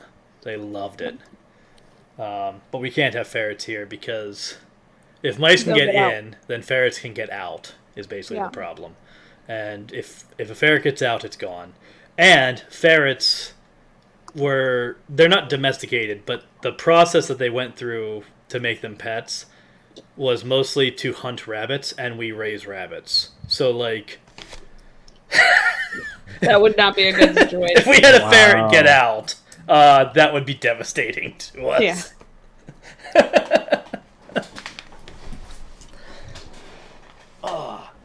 But yeah, but so we have cats, and they are handling the situation. Yes, I apologize that I'm distracted by the mouse running around my office. It won't be running around for long. So I do have an office story about a mouse. Oh yeah? Oh, So this was probably close to 15 years ago. I was working in an office, and my coworker decided she wanted to move her computer. So she, we had these giant workstation class computers, and she picks up the computer, and there's a mouse that had squished itself. It tried squeezing underneath her computer, and it got stuck, and it was basically a mouse pancake Oh. that was like Oh. right that's underneath awful. right underneath her desk. Like, Man. underneath her computer, it was completely like mummified because it had been there for probably a couple of months. That's gross. God. Is your cat a mouser there, Chris?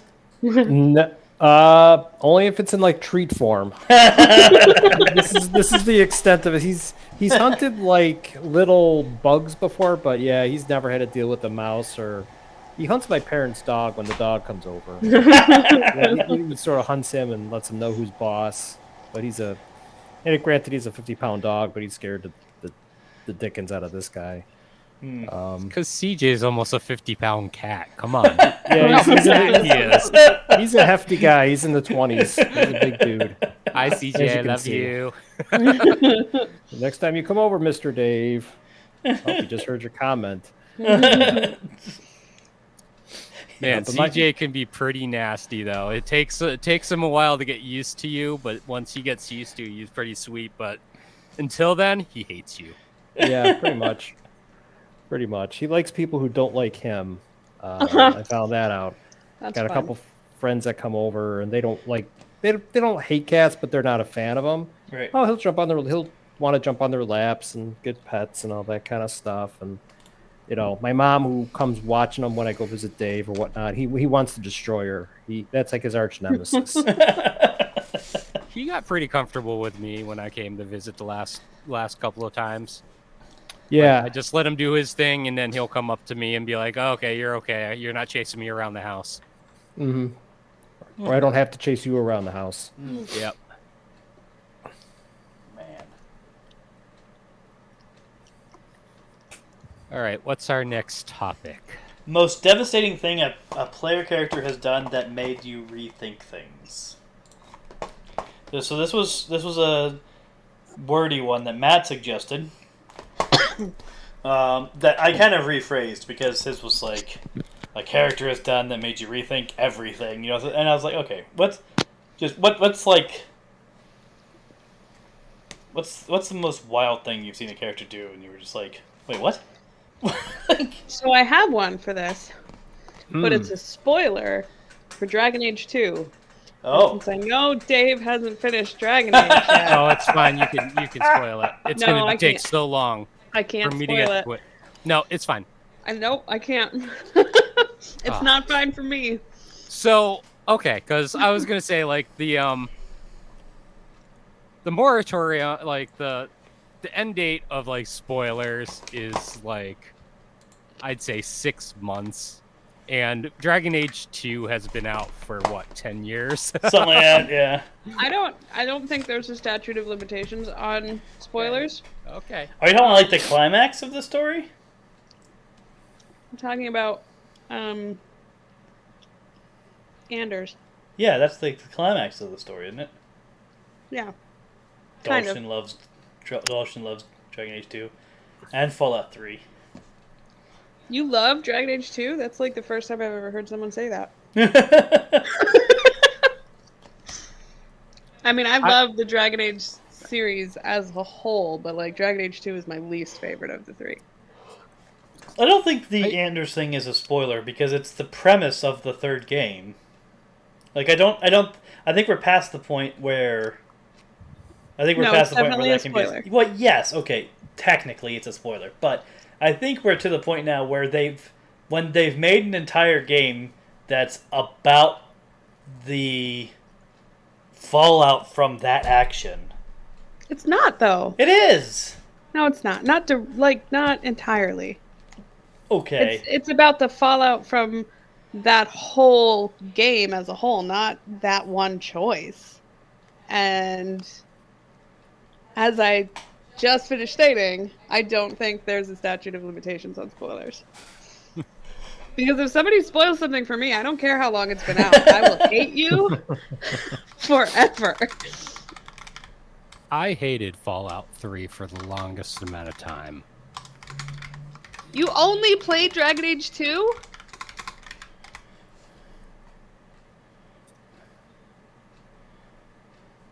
Oh, Meryl. Meryl? Yep. Meryl was who my character romanced in that one. Oh my god, you need to play the other Dragon Age games. That's just like, it's necessary.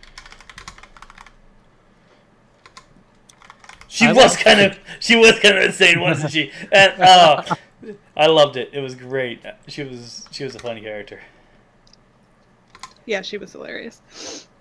Okay, so I will bring up the controversy. Uh-oh. Modern Warfare 2, What about it? the terrorist level. That Oh, was that probably one. the most devastating thing in video games. It's like, I don't I'm think I playing ever this played game.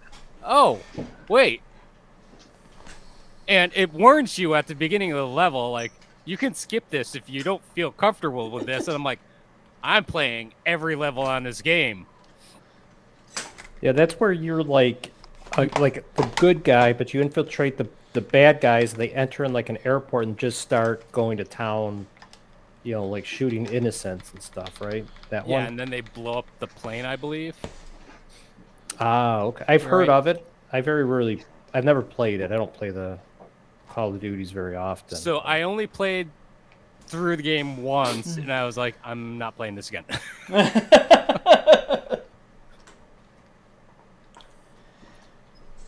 See, I was I thinking. Oh, go ahead.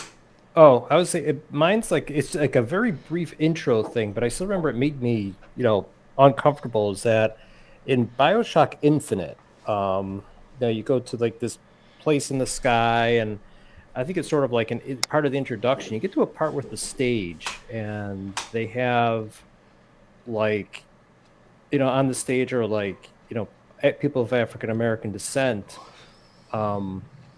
Performing, and you have to like throw things at them because they're viewed as, just have to like throw stuff at them. But I still remember that part of the game almost made me put it down because I was like, this is just not.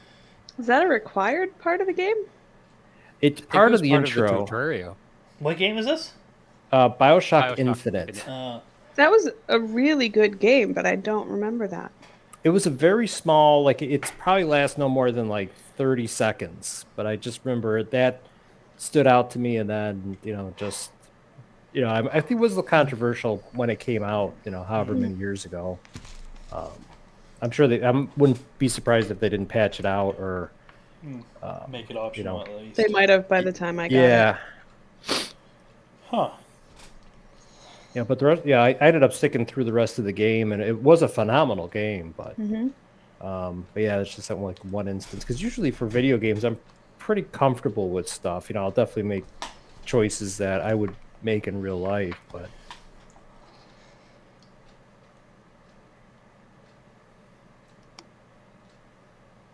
But I will always save the animal too. If there's ever like an option to save like an animal, I always go full tilt. See, when I first read the question, I started thinking of tabletop games. I didn't even think about video games. It didn't even occur to me because that's the type of person I am. And I started thinking about people who've gamed the system in different ways, and sometimes it was me. Sometimes I was the person that did the thing that people were like, "Wait, what? You can do?" But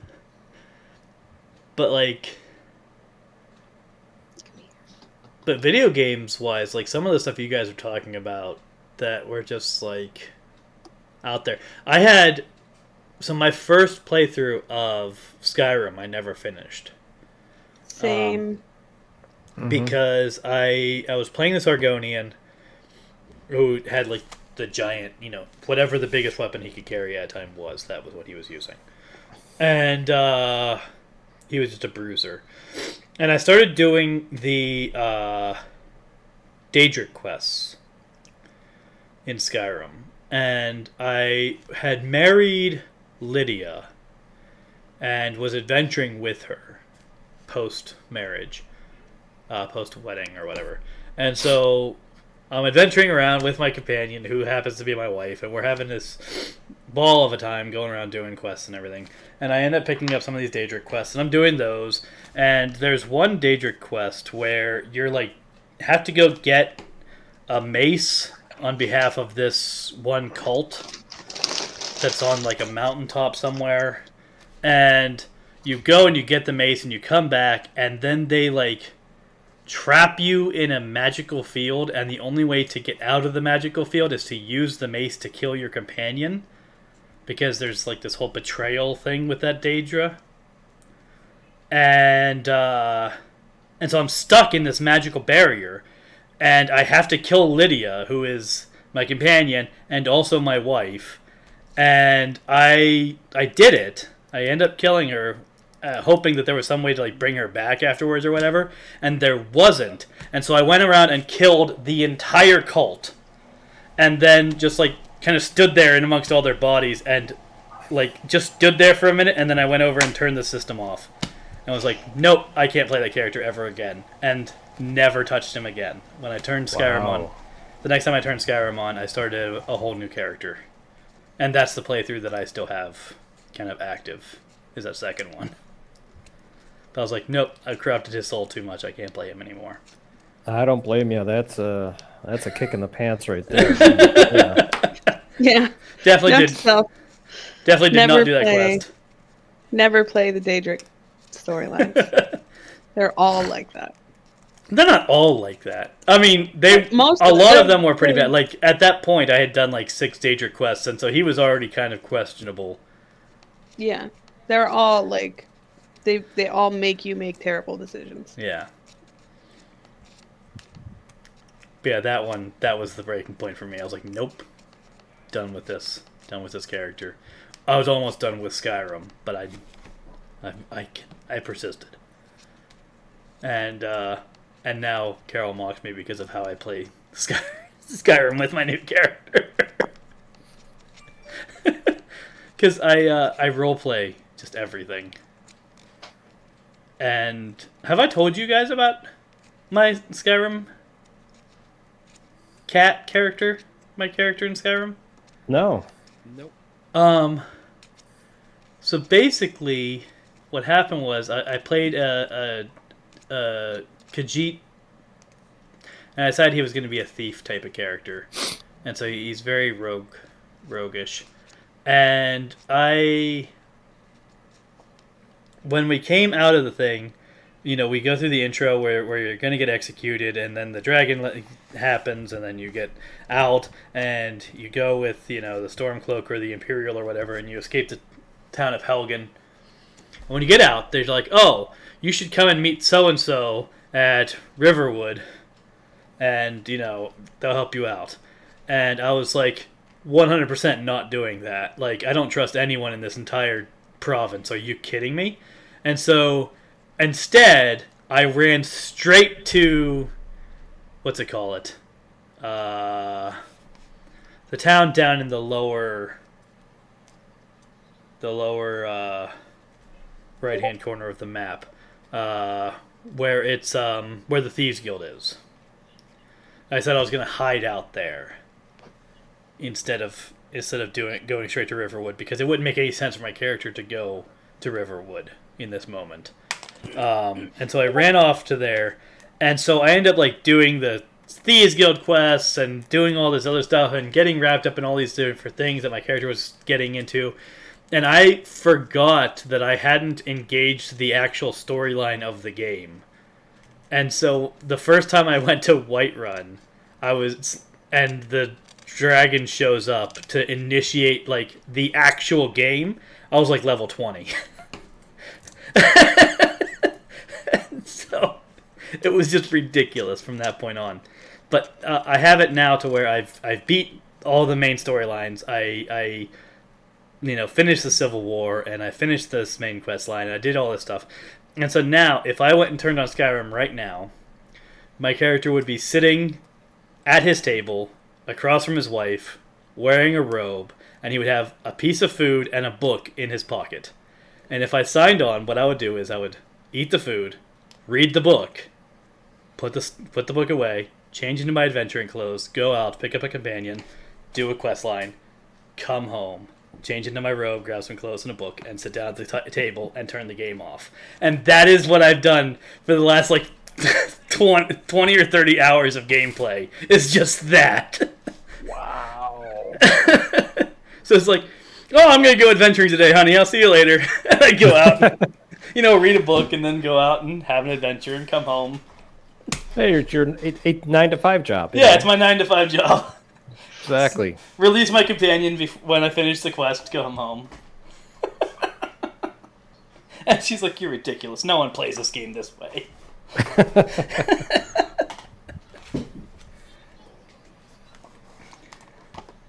But I feel. Yeah. Go ahead. I would say I feel like Skyrim's one of those games like it's one of those games I've started like probably dozens of times, but never got hooked into it.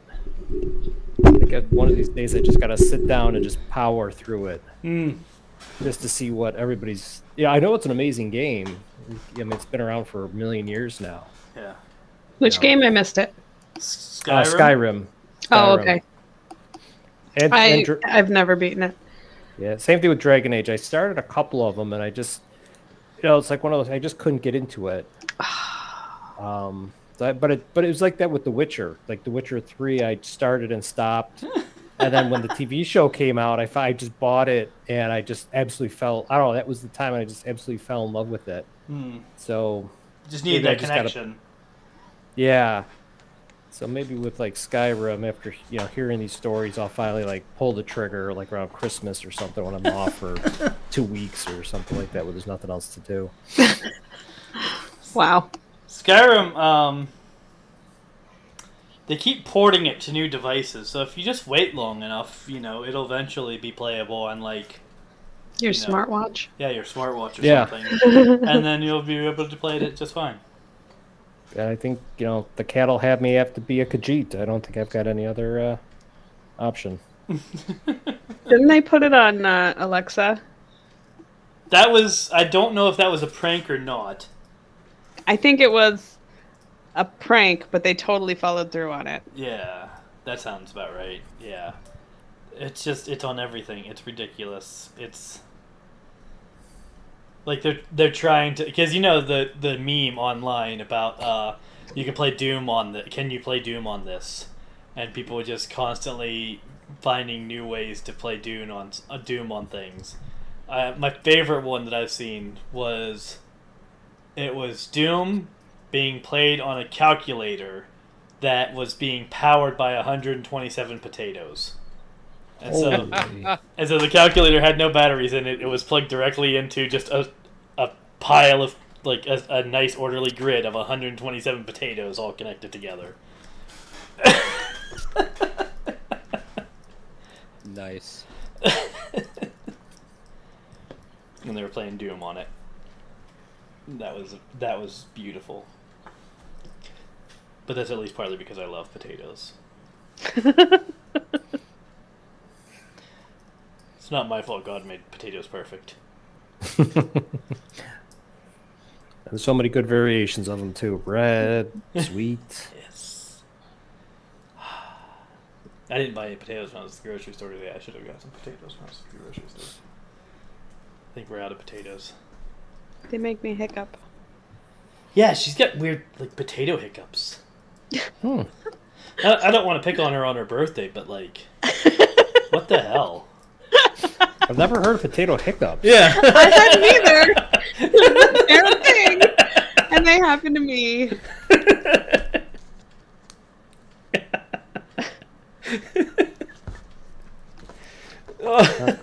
I didn't know potatoes could be that evil. Oh my goodness. Yep.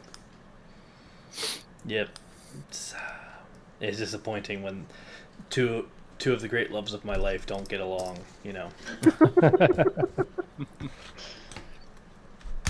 But we tried, because we were doing diet. We were trying a diet where we would reduce carbs, and so I tried to get rid of potatoes. I agreed I was gonna do the thing, and I was gonna stop eating potatoes, and that lasted 2 weeks, something like that, where we had no potatoes at all. I think that's generous. Well, okay, so I'm not counting sweet potatoes because you said I could not. You agreed that I didn't have to count sweet potatoes. Yeah. So I'm not counting sweet potatoes, and I think we made it like 2 weeks, and I was depressed. It hurt. It was hurtful. I was slightly proud of myself because I pulled it off, but also, I felt like I was betraying you know. Your heritage. Yeah, I'm too Irish. I'm too Irish to not have potatoes. It's unacceptable. So we have potatoes in the house again, but I do use them less frequently. Ever since then. So, you know, we did change our habits somewhat because of that. In the pursuit of losing weight. Which I'm accomplishing a little bit.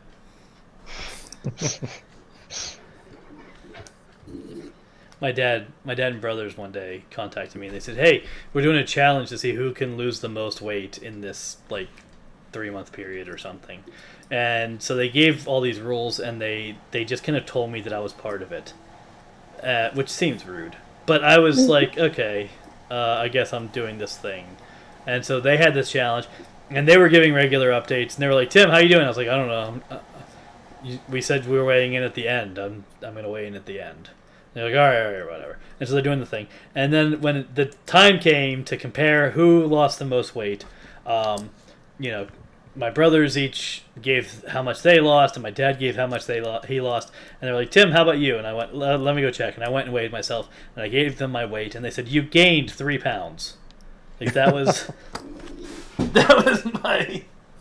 I was like, oh well. But now we're trying to lose weight, and I have lost what, like 40 pounds, 30 pounds, something like that. 40 so far. So yeah, That's great. Congratulations. yeah, thank you. I like to say I'd rather die fat and happy than starved and sad. Yeah, well, that's why I'm very particular about how I'm doing it. Because people were, for the longest time, they were like, "Listen, if you eat like this better food for you, you'll add like 5 years to your life." I was like, "Yeah, but that's 5 more years of eating food I don't like. Like, why would I do that to myself? Where's the payoff here?" And but so I've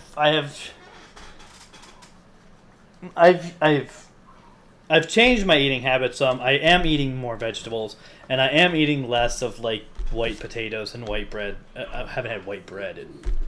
To be fair, I didn't really like white bread to begin with, but like white starches and things like that, I haven't had nearly as much in a long time, and I'm doing kind of this periodic fasting thing that kind of induces ketosis without having to like change your whole life to be eating keto and like all these different things. And so that's kind of what I'm doing, is this thing where it's like I can still enjoy it. Like I can still enjoy the food. I can still like what I'm eating. I can still make meals that I'm proud of having cooked. But I'm doing it in a way where I am seeing weight loss.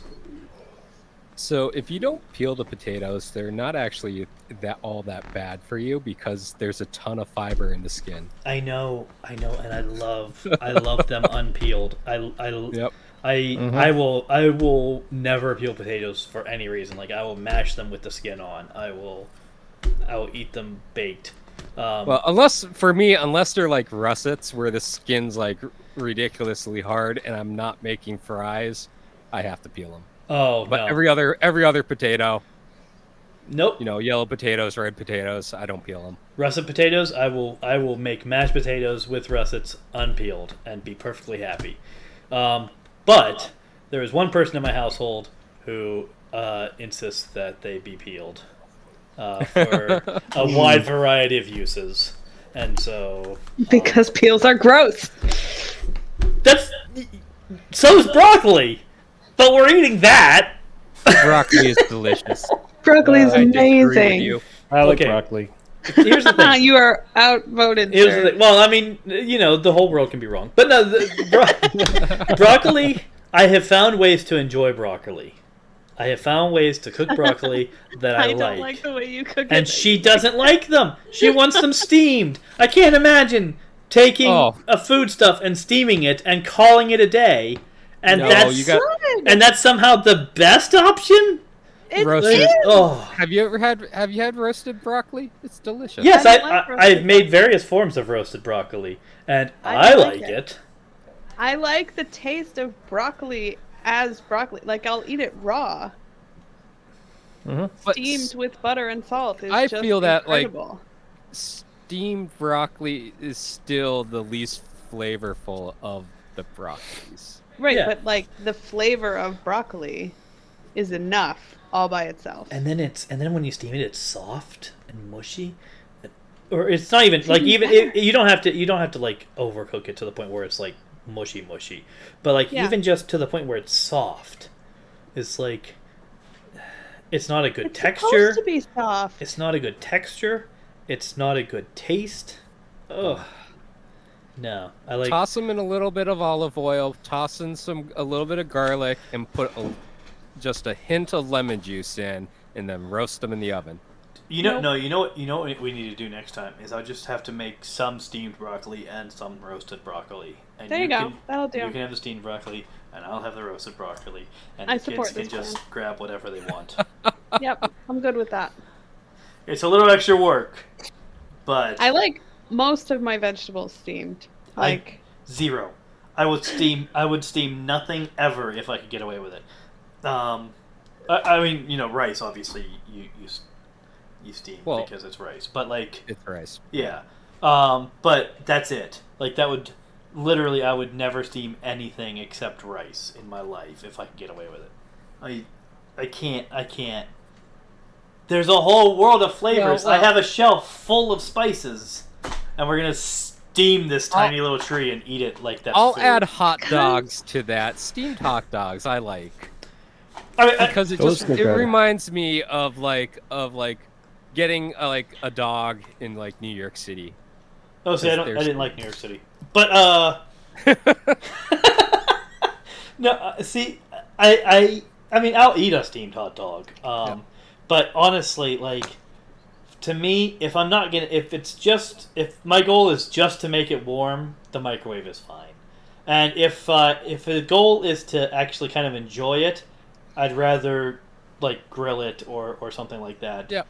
And so steaming is like, yeah, I mean, if it's being served, sure, I'll eat a hot dog that's steamed, whatever. It's a hot dog, but I'm never gonna choose that. Right. Yeah. not everything needs to be seasoned. Yes, everything it needs to be does. seasoned. I actually, so when your daughter was here, by the way, I accidentally heated up the hot dogs that I gave her. Oh, I- that's the mortal sin in her eyes. I did this because it was her and one of my daughter's other friends were here all at the same time, and so I just like heated up a bunch of hot dogs, made some mac and cheese, served it to the lot of them, and she was like, "I like my hot dogs cold," and I was like, mid doing something else, and I stopped and I was like, "Eat the mac and cheese first, and it'll be cold again." And I just went about my day. Good man. Smart move. And she did. She ate it, but like. She we poke fun at her because she likes cold dogs. Yeah. Yeah, as soon as she said it, I was like, oh, I did know that. But good for you. You didn't buckle. Stay strong, Tim. This is how we've raised our kids. Like, Tobes one day, he was like 2 or 3 at the time. And there were some people over, and I made some, we ordered pizza because there were people over. And he starts throwing a fit. I don't want pizza, and he's crying about not how he didn't want pizza. And I was like, okay, but consider this. Think about how happy you would be if you did want pizza. And he was like, okay, I want pizza. And I just gave him pizza, and he ate it, and he was happy, and he was fine. I was like, no. I'm not spending my whole life doing this. And So that is how we have raised them, and so that was my go-to when she said that. I was just like, just eat the mac and cheese first. It'll be cold when you get to it. Good for you. She is the pickiest. She is the world's pickiest eater. Yeah, I was surprised that worked. I got to be honest. And she's the world's slowest eater, so it makes sense too. Oh, I think she's got some competition in my Lexi and goodness. Toby for that though. they They are ridiculous. They really are. My brothers and I were picky growing up, and this was tolerated in my household, and so we didn't. It was tolerated to an extent.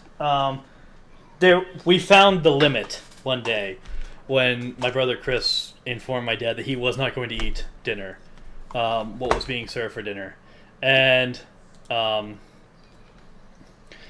so when he informed Dad, I'm not going to eat this, and Dad was like, "This is what's for dinner." Like there was certain room for flexibility, like for pickiness, but what was served was what was served, and that was that. You weren't going to get anything else. And so Chris was like, "Well, I'm just not going to eat it," and Dad was like, "All right, fine."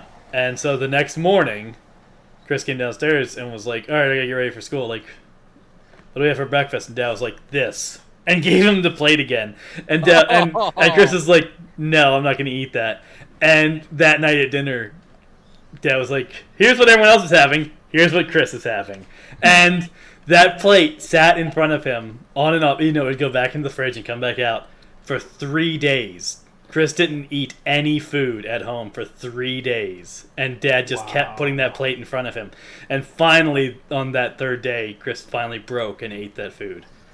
And that was it. None of us ever tested that again. Wow, I thought it was rough at my house, but like, yep, you win. We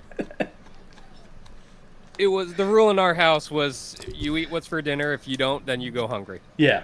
That's pretty much our rule. That's basically Yeah. our rule. Yeah. But yeah, we spoil Arya. She's the world's pickiest eater. So, but we've gotten more to the point where it's like, well, if you don't want what we're cooking, we're not cooking you a special meal. You can make your own dinner. Yeah. So she'll forage food from the refrigerator or whatever. She has her own drawer in the fridge with sheep eats so much cheese. She just loves cheese. So do our kids. Yeah. I've thought about getting like a mini fridge for them and putting approved foods in it so they'll stop hounding us for snacks every hour of every day. Well, during the day they come to me, can I have something more to eat? And like, there's meal times when, you can have meal food. But the rest of the time, my answer is you can have fruit, yogurt, or cheese. And every once in a while, but I've only had this today. Cool. You can have fruit, yogurt, or cheese. and so, Tobes will cycle through. Like he'll have a week where every time that's offered he has cheese, and then a week where every time that's offered he'll have fruit. He never picks yogurt. He used to, and then one day he was just like, I'm not going to eat yogurt anymore. I was like, okay, maybe that'll stick, and maybe it won't. But it has. It's been some months that he hasn't eaten yogurt at all. So I have a confession to make. Usually when your daughter comes over, I go out and I buy a fresh bag of M&Ms. I do know that she doesn't eat very well when she's at your house. No, she loves the M&Ms, so I'll be like, do we have M&Ms? And I'll look, I'm like, no, okay, I'll go out and buy some.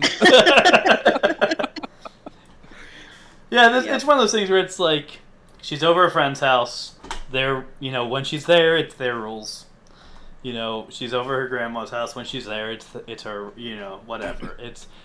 It's one of those things. I'm not gonna get worked up about it. I mean, they usually, when they're over, they'll have mac and cheese and chicken nuggets. So we try to give them like a semi-balanced diet, but then like they'll bring up the entire bag of M&Ms, and then we'll like see them after they're gone, like she's gone home, and like there'll be like half a bag left of like a family size. I'm surprised there's any left at all. Yeah, that's shocking. That's impressive. That's some restraint right there. Does Arya usually have snacks in her backpack when she comes over?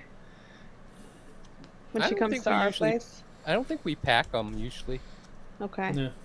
There's been a couple of times where I'm certain that they're eating candy out of her bag when they go Oh, upstairs. she might have packed it herself. I have no idea. Yeah. I actually wouldn't be surprised at that. Yeah. She does like sharing her candy with friends. Yeah. Yeah. And we try to be fairly reasonable. Like, you know, I do hold the view that like, okay, well, you're eating here, and so our rules kind of do apply. But I do try to make sure that like the food that I'm serving is going to be things that I know are not going to be immediately turned away. You know what I mean? Like, I think that first time she came over, I made like pork loin. But since then, it's been since I learned The one more about it. time you made ribs. Oh, that was ribs. You that's made what it those was. barbecued ribs, and it was the only thing she ate. Yeah. She didn't eat anything else out of that entire meal, and she was just like, "These ribs are amazing." She had like 3 servings. She seems to be more adventurous when she's at other places. Like when we send her to my parents' house, she doesn't have a problem eating. It's only at our house. Huh.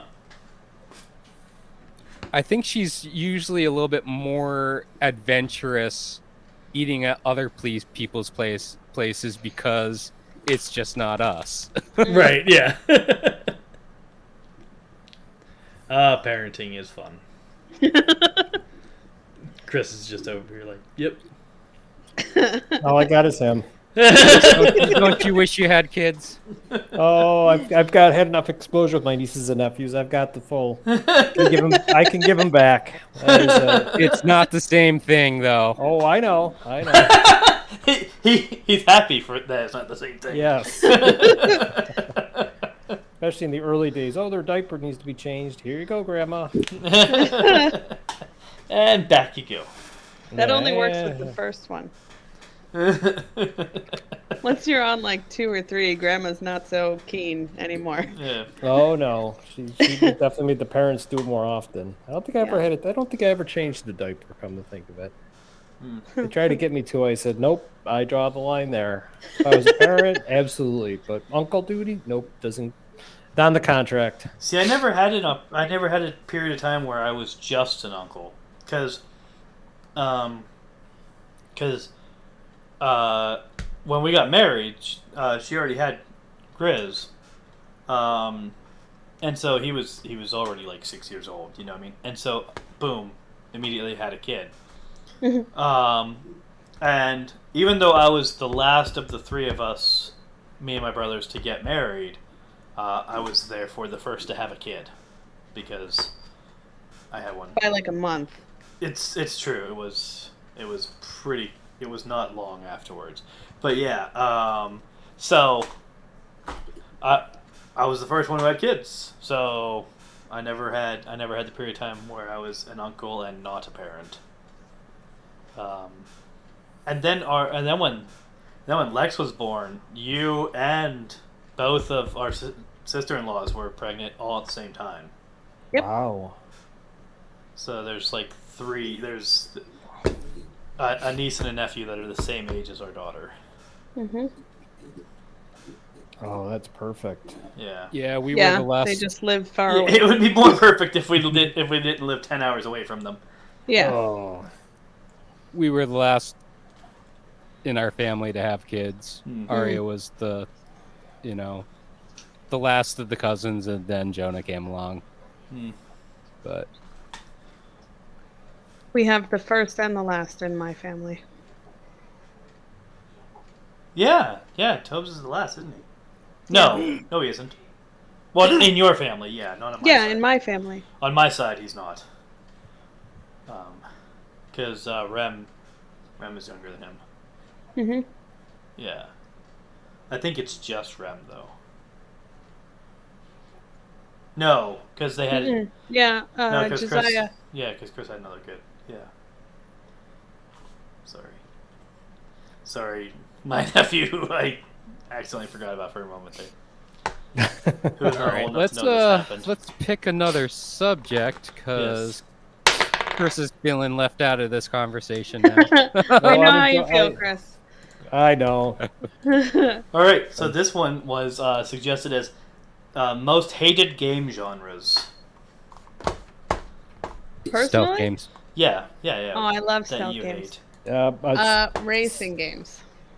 Stealth, and I'm with both of you. Stealth for sure. Racing, definitely. Like I still live by anything with the vehicle that just doesn't control well or doesn't give you like an option out.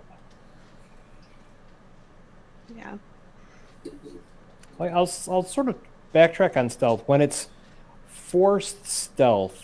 It drives me nuts. Where like all you can do is stealth, and if you like get detected, you can't fight your way out of it. But there are some games like Horizon Zero Dawn. I actually will try to stealth in on my terms and try to like say beat up a bandit camp. But then if I get caught, I can just go spear blazing and just Yeah. slice them up. Yeah, Zero. Go ahead. I like when they give you like world consequences for your choice. Like in Dishonored, you can either go in guns blazing or Eric says stealth mobile through. games. Hi, Eric. Why are you not in this call? Damn. But like in Just got Dishonored, called out, son. if you like blaze through and kill everybody, it like makes the plague worse.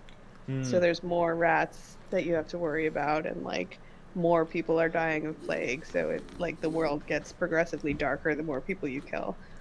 But if you're stealthing through and like putting people to sleep instead, things stay like brighter, and it's just an easier experience. I've noticed. Oh, sorry. Go ahead, Dave. Go ahead. I've noticed in stealth games that are games where they give you the option, stealth is usually the more rewarded. Right. Mm-hmm. Like if you stealth in and only take out who you have to, there's better rewards for it than obviously just going in and just guns blazing Rambo style. So Horizon, yeah, I wouldn't even consider that a stealth game because that's an adventure RPG, and it's like you can play that game is designed so you can play it any which way you want.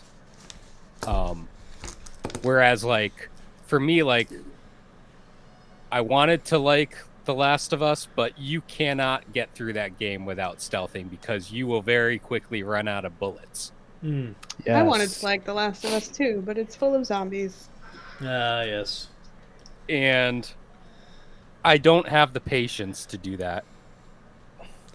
That's fair, Eric. Even though that is my gameplay style for like action games, is I'm usually the one that's halfway across the map sniping things and then slowly moving up. So it's just, I guess, very hypocritical of me. It's like I will stealth when I want to. Yeah. I'm not going to be forced into it. You like stealthing on your terms. That's right. Now, The Last of Us I actually got through. I did that one. I don't know that stealth. I probably think it had some annoying moments, but it didn't like make me just say nope. Washing my hands of it. Metal Gear Solid level, like nope, not hiding in a box.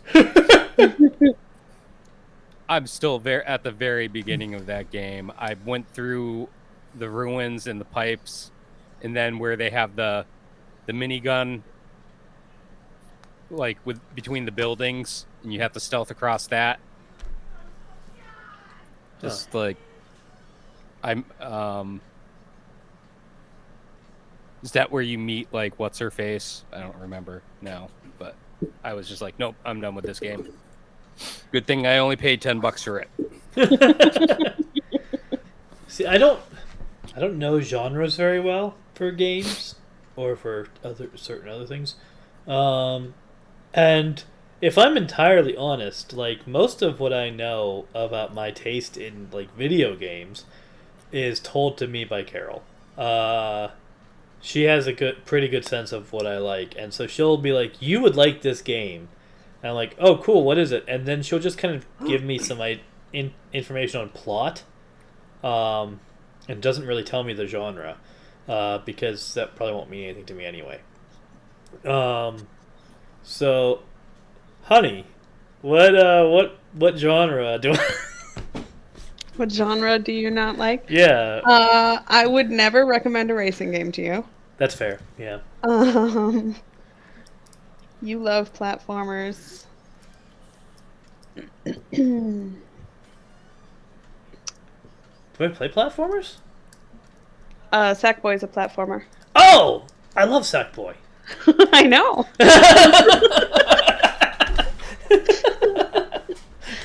Okay.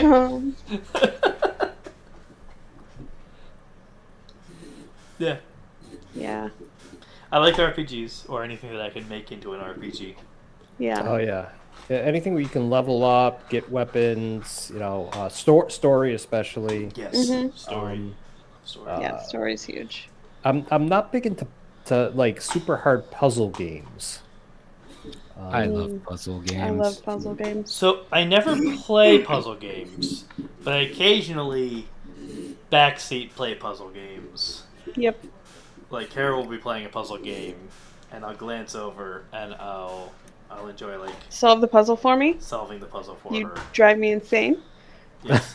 I have I'm learned like, I have learned not to say anything about the puzzle until she asks. yeah, which is good because I'll be like struggling with this puzzle and like can't figure it out, and I've been trying to solve it for half an hour, and he peeks over and he's like, "Oh, did you do this?" And I'm like, "What the hell? Don't do that to me." I hate it so much. I'm sorry. So Eric doesn't like mobile games, huh? Eric doesn't like mobile games. To be fair, I don't like What kind of mobile games. mobile games? Well, he though? says Because most, there's some- and so that's a good question because what are we classifying as most mobile game? What are the exceptions here? There are some really good mobile games these days. So I'm a sucker for like for those match 3 Oh, I hate mobile those. games. See, Oh. I don't think I've ever played those. Like a Candy Crush kind of. Bejeweled is a match 3. Well, yeah, but it wasn't a mobile game. So when I yeah, played it. I've been playing I've been playing Marvel Puzzle Quest. I've been having fun playing that. I have 4 games on my phone, and 2 of them are the same game. That's the extent of my mobile gaming. I used to have another one. It was Sudoku, but then they started putting ads mid puzzle, and I got angry and uninstalled it. Yeah. But that's it. There's a logic puzzle game, a different logic puzzle game, a nonogram game, and a brick breaker game, and that's it. That's all I have.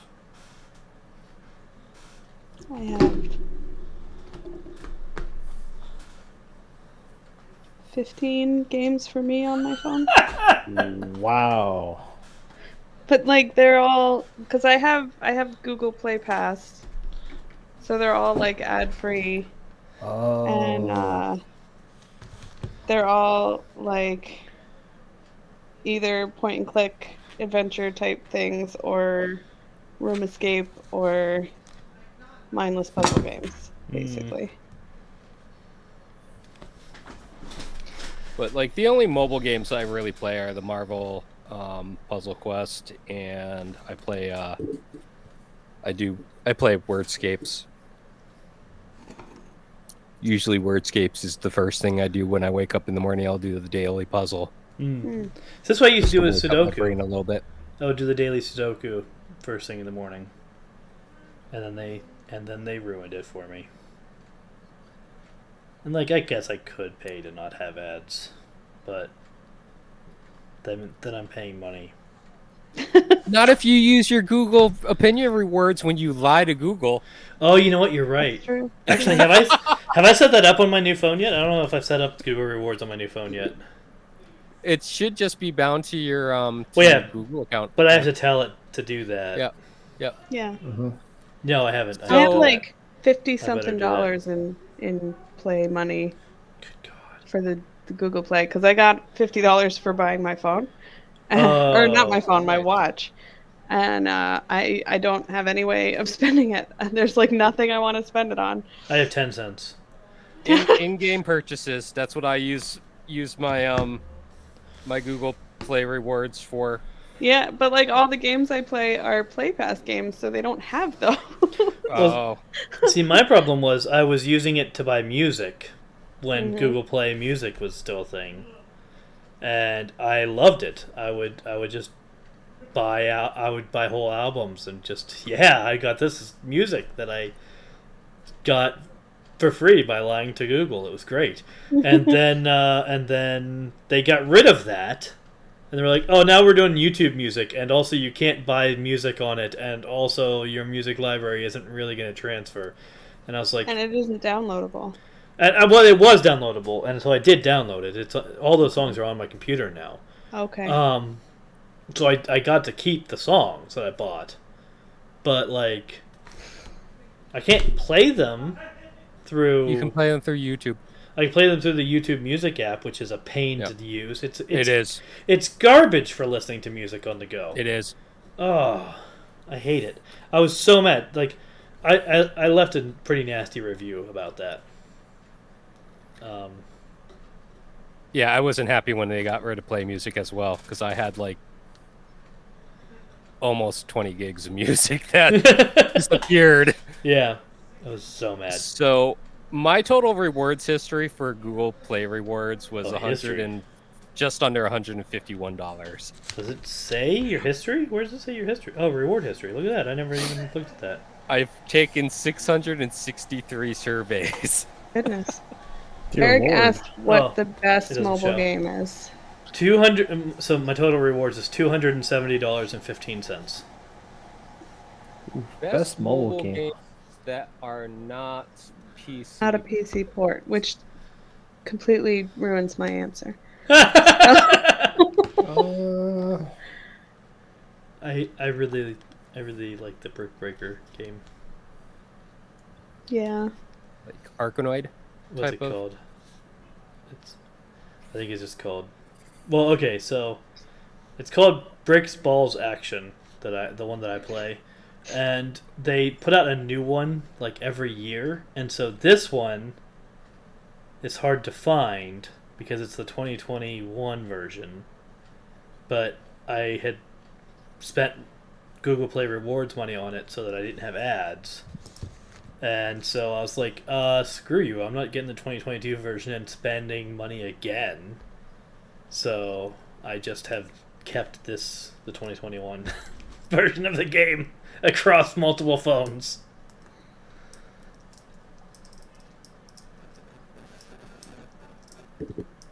Well, technically, Final Fantasy VII's not a PC port. That's so true. It's not a Mhm. PC port. I will say Final Fantasy VII.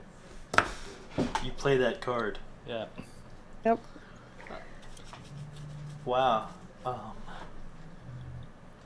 I like this War of Mine, but it's definitely a port. This War of Mine? Yeah. Well, okay, so first he asked best mobile game, and then he asked best mobile games that are not PC ports. So, you Right. know. Is it a PC port? I feel like it came out. This War of Mine, I thought Console was first. PlayStation. No, This Well, War of Mine. I got it on PC before anything else, but I don't know what it came out first on.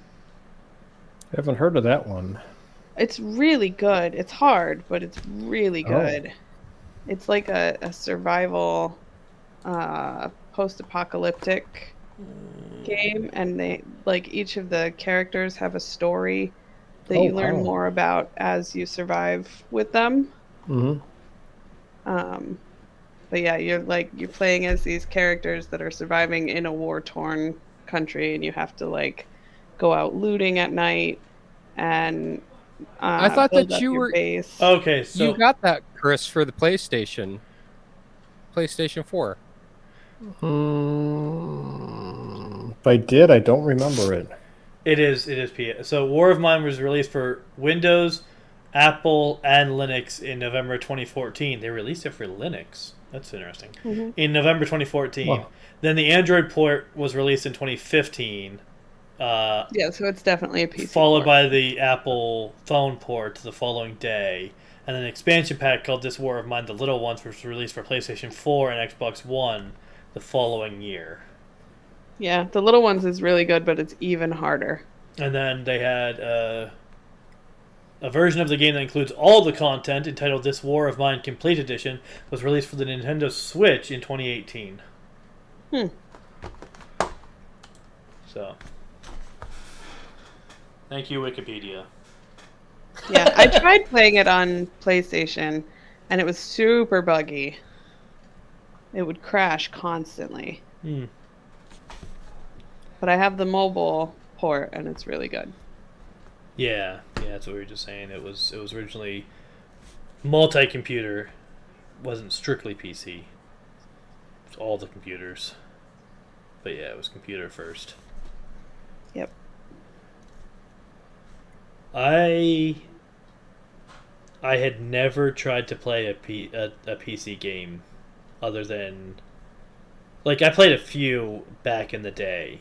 Like, I played SimCity on my friend's computer, and I played Oregon Trail in school, and I played Black and White on my old computer. But that was it for the longest time, and then I started doing the Mass Effect Legendary Edition playthrough.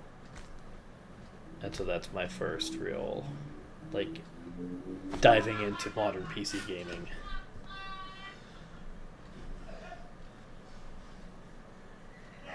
Has been that. But, yeah. I played My them first- at the indie booth at PAX back at first PAX South. Oh, wow. The golden years. My first PC game was Castle of the Winds. I don't even remember what my first PC game was. I think my first real PC game was like in 7th or 8th grade. It was called The Wastelands.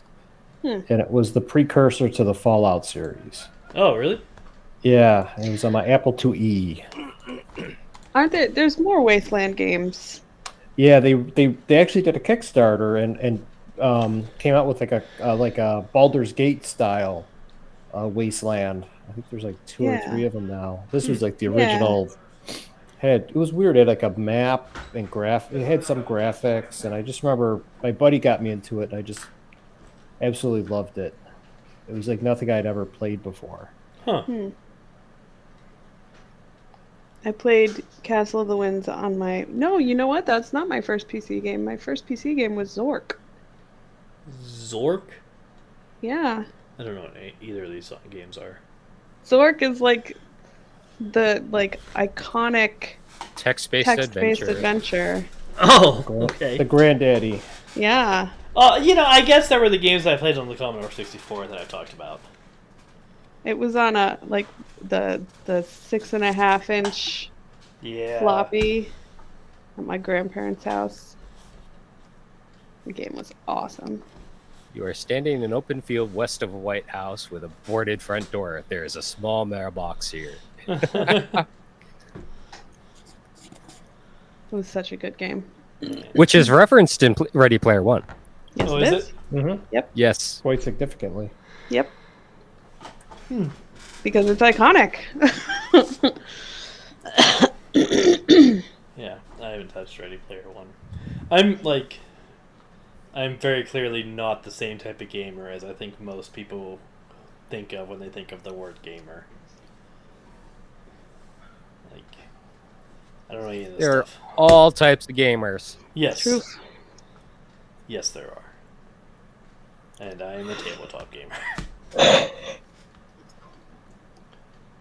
Oh, I'm so looking forward to those games coming out. So there's we've done two back two Kickstarters recently. There was the Fae one, and there was the Old Gods of Appalachia one. Oh. That we backed. That I'm very excited about. That one was what, a month or two ago. It ended, and they're not expecting the book to arrive until like spring. So it's gonna be a little while before I can do anything with it. But I'm so excited. What's the premise behind it? It's based on a podcast that's a alternate history of Appalachia that relies a lot on like the folklore and kind of this idea of, so there's this idea that kind of pervades throughout folklore that the Appalachian Mountains are like older than like we can even really fathom. Like they're, and this is like geologically true, that the Appalachian Mountains are not small because they're just small mountains. They're small because they're very, very, very old. Like they, there are no. If you go deep into the Appalachians and you look for fossils, you will not find any fossils because there was no life on Earth when they were at their peak. Like, they're old enough that the... Uh-oh. I'm having problems right now. It doesn't say I'm having problems. I don't know. So, the Appalachians are so old that the actual full line of them includes the Highlands of Scotland, chunks of Scandinavia, Ireland, and the Atlas Mountains in Africa are actually all part of the Appalachian chain. It was one mountain range before the continent split up. And so like but there's this folklore about that like before, like the spirits that inhabit Appalachia are older than life on Earth, and so they're completely unknowable. Like they whatever kind of magic and whatever kind of spiritual presence lives there kind of naturally is utterly alien to us, because it arose out of a time when there was nothing really comparable to modern life forms on the planet. And so Old Gods of Appalachia, so you can get into some very Lovecraftian ideas when you start playing with that. And so, as I understand it, Old Gods of Appalachia, the podcast, does that. Like it kind of uses these Lovecraftian themes with this Appalachian folklore ideas to tell this alternate history of the region that's very that just has this very dark kind of spiritual underbelly happening. That kind of informs the things that are happening. And, a lot of the story, from what I gather, focuses on, the cultural shifts that were happening in, the 30s and 40s, and the fights between miners and the mine companies who were abusing miners and things like that. And so, it deals with a lot of, actual geopolitical issues that have arisen in Appalachia. But it's telling it with this kind of backstory of this very kind of almost Lovecraftian, definitely ancient folklore-ish spiritual element behind it. Oh, that sounds really, really cool. Yeah. Mm-hmm. And so I listened to a teaser of the podcast, and it was incredibly well written. It's on my listen list. Yeah, I don't do podcasts, so personally, I have trouble getting into them, and so really, yeah, anything like that, I have trouble getting into it. And so the only audiobooks I can really listen to are like nonfiction. Like I can listen to theology audiobooks, but I can't listen to narrative. Um, but so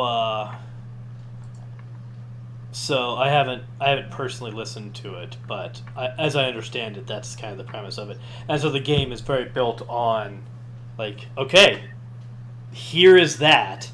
You're gonna play it. You're gonna play in that world now, as these people dealing with this. Wow. And so Yeah, keep us posted on it. Sounds Yeah. fascinating. I'm really excited to try it out.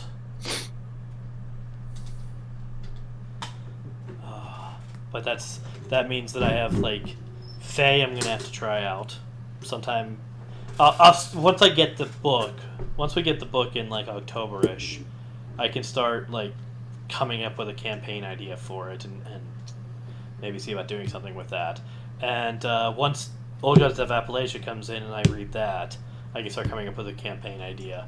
And I mean, I like playing things that take place there anyway. Like I really like, because I mean, my family is from the mountains. I'm the first person in my line to not be born in the mountains, and so there is a certain tie to that I have. That we would go down home for the family reunions, we would go down home for funerals, we would go down home to visit family, and so it was something that was always kind of present. I'm not from Appalachia. I don't claim that, unlike some jackasses running for Congress, but I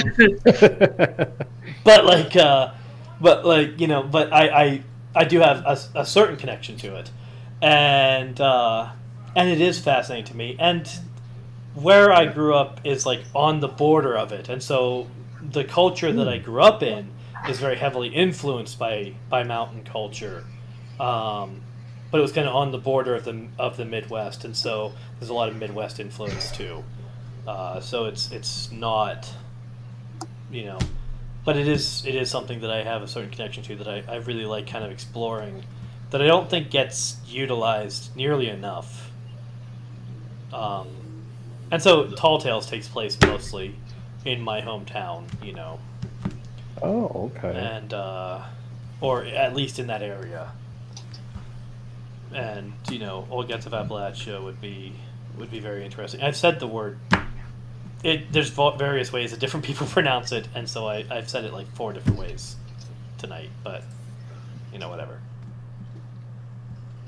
Yeah, no, I love I love that hidden like spirit or folklore kind of stuff. Just in all avenues, it just fascinates me to no end. Just to hear somebody, I don't know. I just like listening to people talk about it. Could be a ghost story, could be a folk tale, could be rumors, just anything. And I mean, I listen to podcasts literally all day at work. So do I. I can't tell you the last time I listened to live music on a regular basis. I'm a podcast, I'm a podcast fan. Yep. What type of podcast do you listen to? So I I do gaming. I listen to like there's one called Film Sack. It's been around like 10 years. They basically watch a movie and they just, I would say maybe they just like analyze it, find the humor in it kind of thing. Like these movies are just so bad. And there's that one. Stuff a lot around like World of Warcraft, because I still play that. Because you're a masochist. Yeah, there's a 99% Invisible, because I have a lot of friends in architecture, so they talk about design and stuff like that. The Daily from the New York Times, Unsolved Mysteries. I love Unsolved Mysteries. That's a good one. And another one I found is called Weird Things. And it's by like 3 guys. Mostly like some of them are authors, and they talk about like weird topics. Like weird, like one example was they were talking about the fastest. The thing that the fastest exit velocity from the Earth of all time. And is it the hubcap or the sewer? The manhole cover? The manhole cover. Yeah, that's Yeah. I love that thing. That they talk about stuff like that, and then they have a they're all like entrepreneur, like they're in magicians, and one guy's like a professional magician, and another guy was a magician, and he actually used to he was a debunker. So people would claim something like would happen. He was like a professional debunker, like Harry Houdini. But they talk about like they have a show called After Things. They talk about small business stuff like how, this is how I got my writing out there, or this is the utility that I'm writing, or this is the app that I'm doing for writing, stuff like that. So very interesting stuff. And they get into like science, stuff like that. There was one I was listening to called Business Wars, and they were talking about like two businesses going at it, and the story behind it, like New York City versus Airbnb.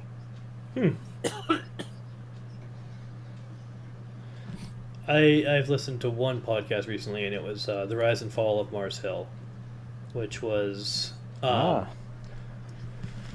Hill was a very well-known church in Seattle, led by a guy named Mark Driscoll. He founded the church. He was the first pastor there, and he ended up being the last pastor there. The whole thing kind of fell apart when he left,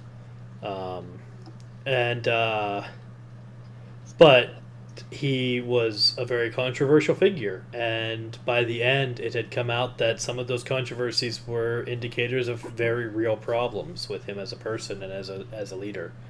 Wow. And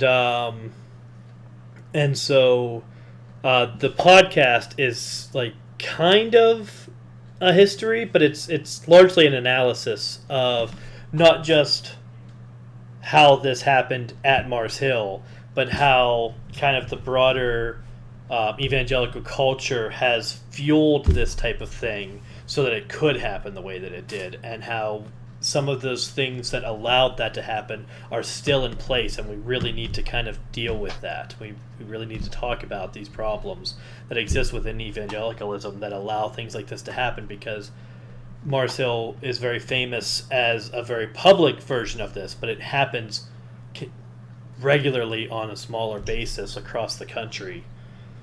And so the same problems that Mark had, Carol and I have experienced. I bet Dave has experienced some of them, and in fact, one of the people that we recognize some things in is someone who I know was a pastor that Dave sat under for a time, but I don't know if any of that became apparent while he was there.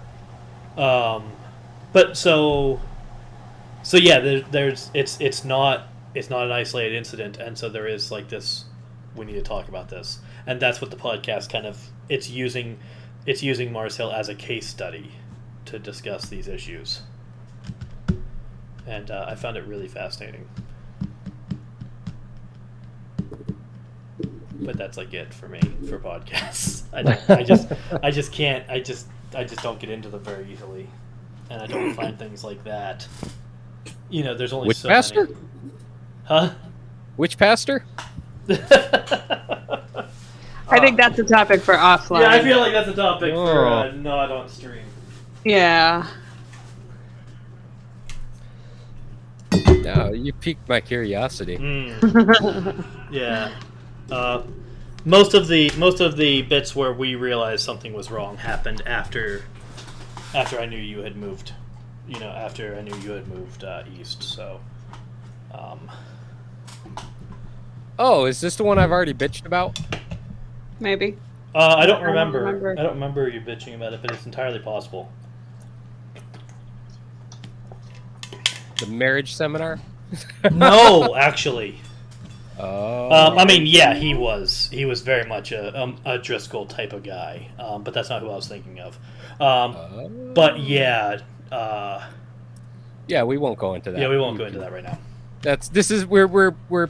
We're hitting controversial. Yeah, we're getting into something we frozen. We definitely said we wouldn't be doing that. So I like to listen to true crime podcasts. Oh, that's I got a friend. My friend's girlfriend is huge into like the true crime stuff. It Like seems it seems like, and I mean, I'm kind of painting with a broad brush here, but it seems like it's a genre all largely enjoyed by white women. So I I would. mean, I That's yeah. It's been an observation. that Like a lot seems to of be, at least as it's presented. It seems to be presented as though this is the bulk of the audience.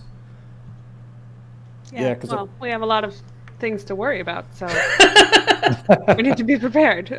yeah. It's but yeah, I know. Like when I'll be at a party and her friends will get together, and there's like 6 of them, and that's literally, oh, did you see the latest this new crime thing or that new crime thing, and they're just all about it. And, Yeah. Half the time the running joke is, all right, guys, stay on the straight and narrow. You don't want to tick them off because they'll know how to, take care of you without getting caught. Yeah, I listen to Crime Junkie and Supernatural, which is like, it actually just ended. I'm kind of disappointed she gave up that one. But they're both by the same podcaster. But Supernatural is more about like the weird and unexplained stories. And then I just started listening to a new one called Euphemet. It's not new, it's new to me. That's a lot, like, does a lot of like the weird.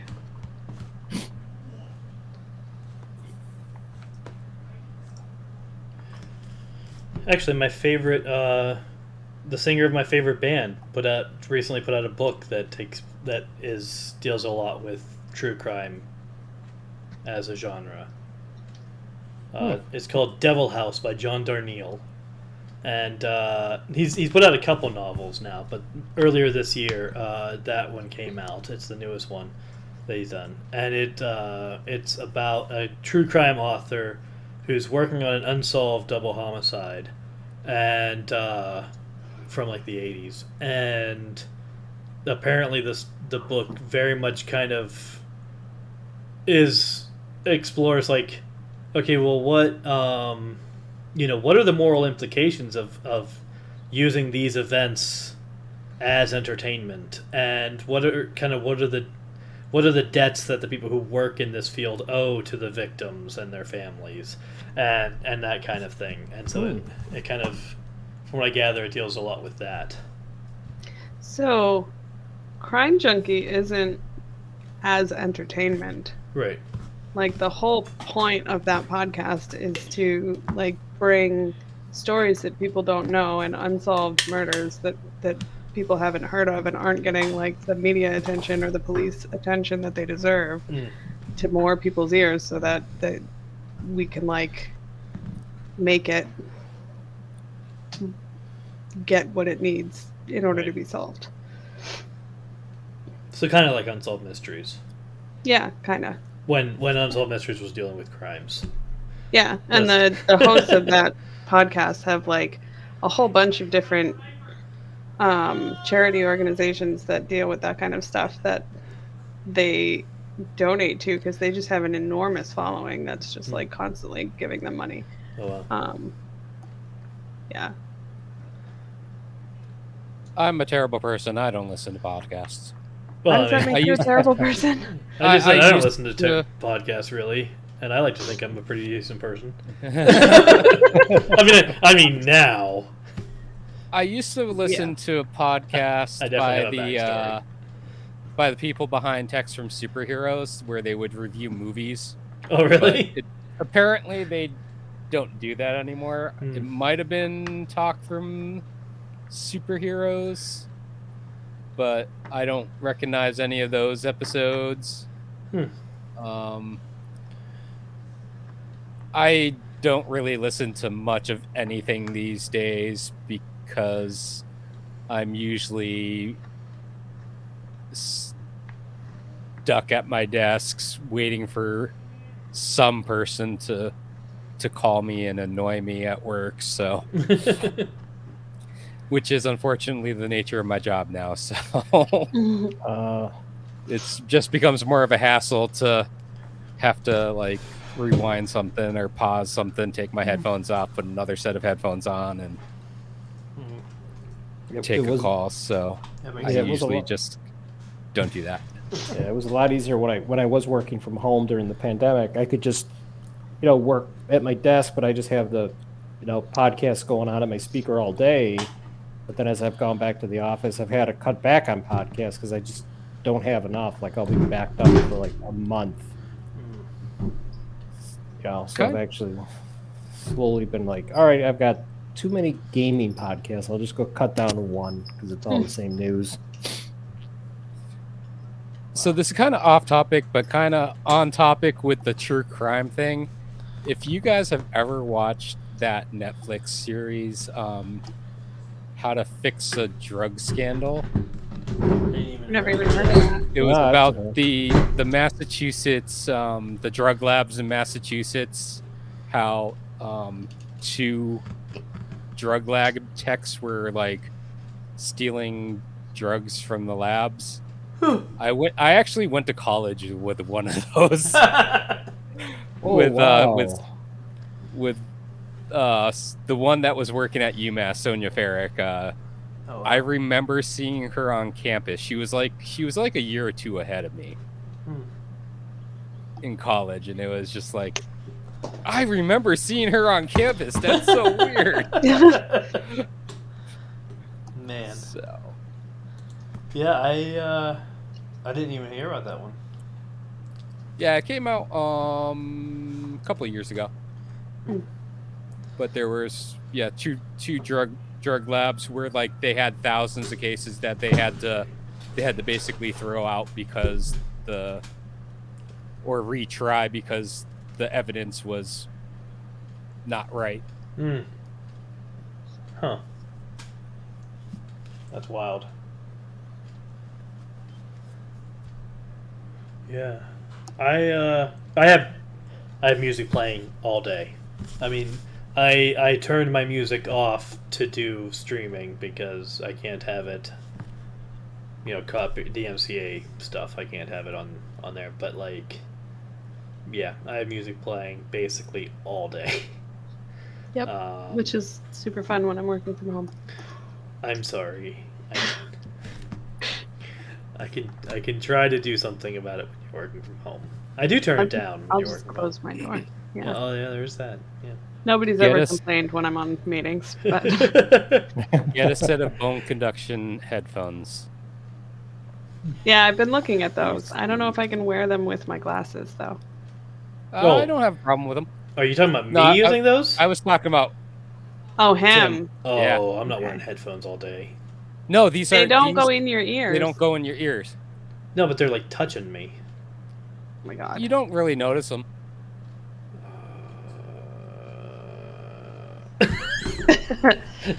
I notice all the things. I don't like. That's why I wear a kilt. That's a big part of why I wear a kilt is that it doesn't touch me as much as pants do. Like I don't like things touching me. I don't like clothes or headphones or any of that stuff. Get my arms wet? No. I dry off as quickly as possible when I get wet. I have a sensory issue. It's definitely undiagnosed, but it's definitely there. Yet you're wearing a watch. Yeah, I play with it constantly just so it's not touching the same part of my arm all the time. Yep. Yeah. Actually, speaking of watch, I gotta charge mine. Oh yeah. Yeah, mine's charging. I think mine is dying. Yeah, I really should. You know what? I'm going to just take it off. It's a good excuse to not be wearing it for a little while.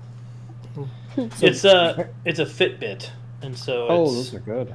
It's helpful for like the whole weight loss thing that we're doing, but I like getting the stats. I like the results of having it, but I don't actually enjoy it as an object. Mine shames me because I don't do much walking or any type of physical activity because I work from home 5 days a week. Every so often, when I get up to go to the bathroom or something at work, my watch is like, "Yay, you're moving!" And I'm like, "Shut up." It's even worse. It's even worse. Like I am so not.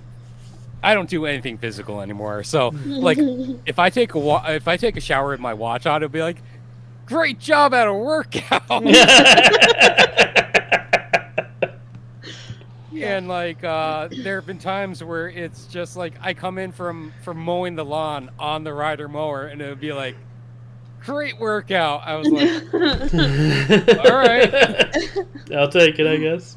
Yeah. Man. Sure, we'll call it that. Oh, man. Well, it is 11 o'clock, Mm-hmm. so we should probably wrap up. everybody publicly shame Jacob for not showing up again. Sounds good. Sign up for the Discord and tag him." Yes. All right. Yeah, here, let me just post the link to the Discord. There it is. You can join us there. And Yeah, and give us topics to talk about. and give us topics, that you want to see discussed on Pineapple. And don't forget that we are all people raising money for Extra Life. We raise money for Children's Miracle Network hospitals. Oh, wait, I posted the wrong one. Wait, 1 second. That's the link that takes you to the team. All right, so that'll take you to the team page where you can donate to basically any of us, any of the four of us, and a few other people, including Dolshin, who was here earlier, and Eric, who were here earlier and might still be here. I have no idea. He hasn't talked for a little while. But yeah, you can donate to any of our local Children's Miracle Network hospitals through that link.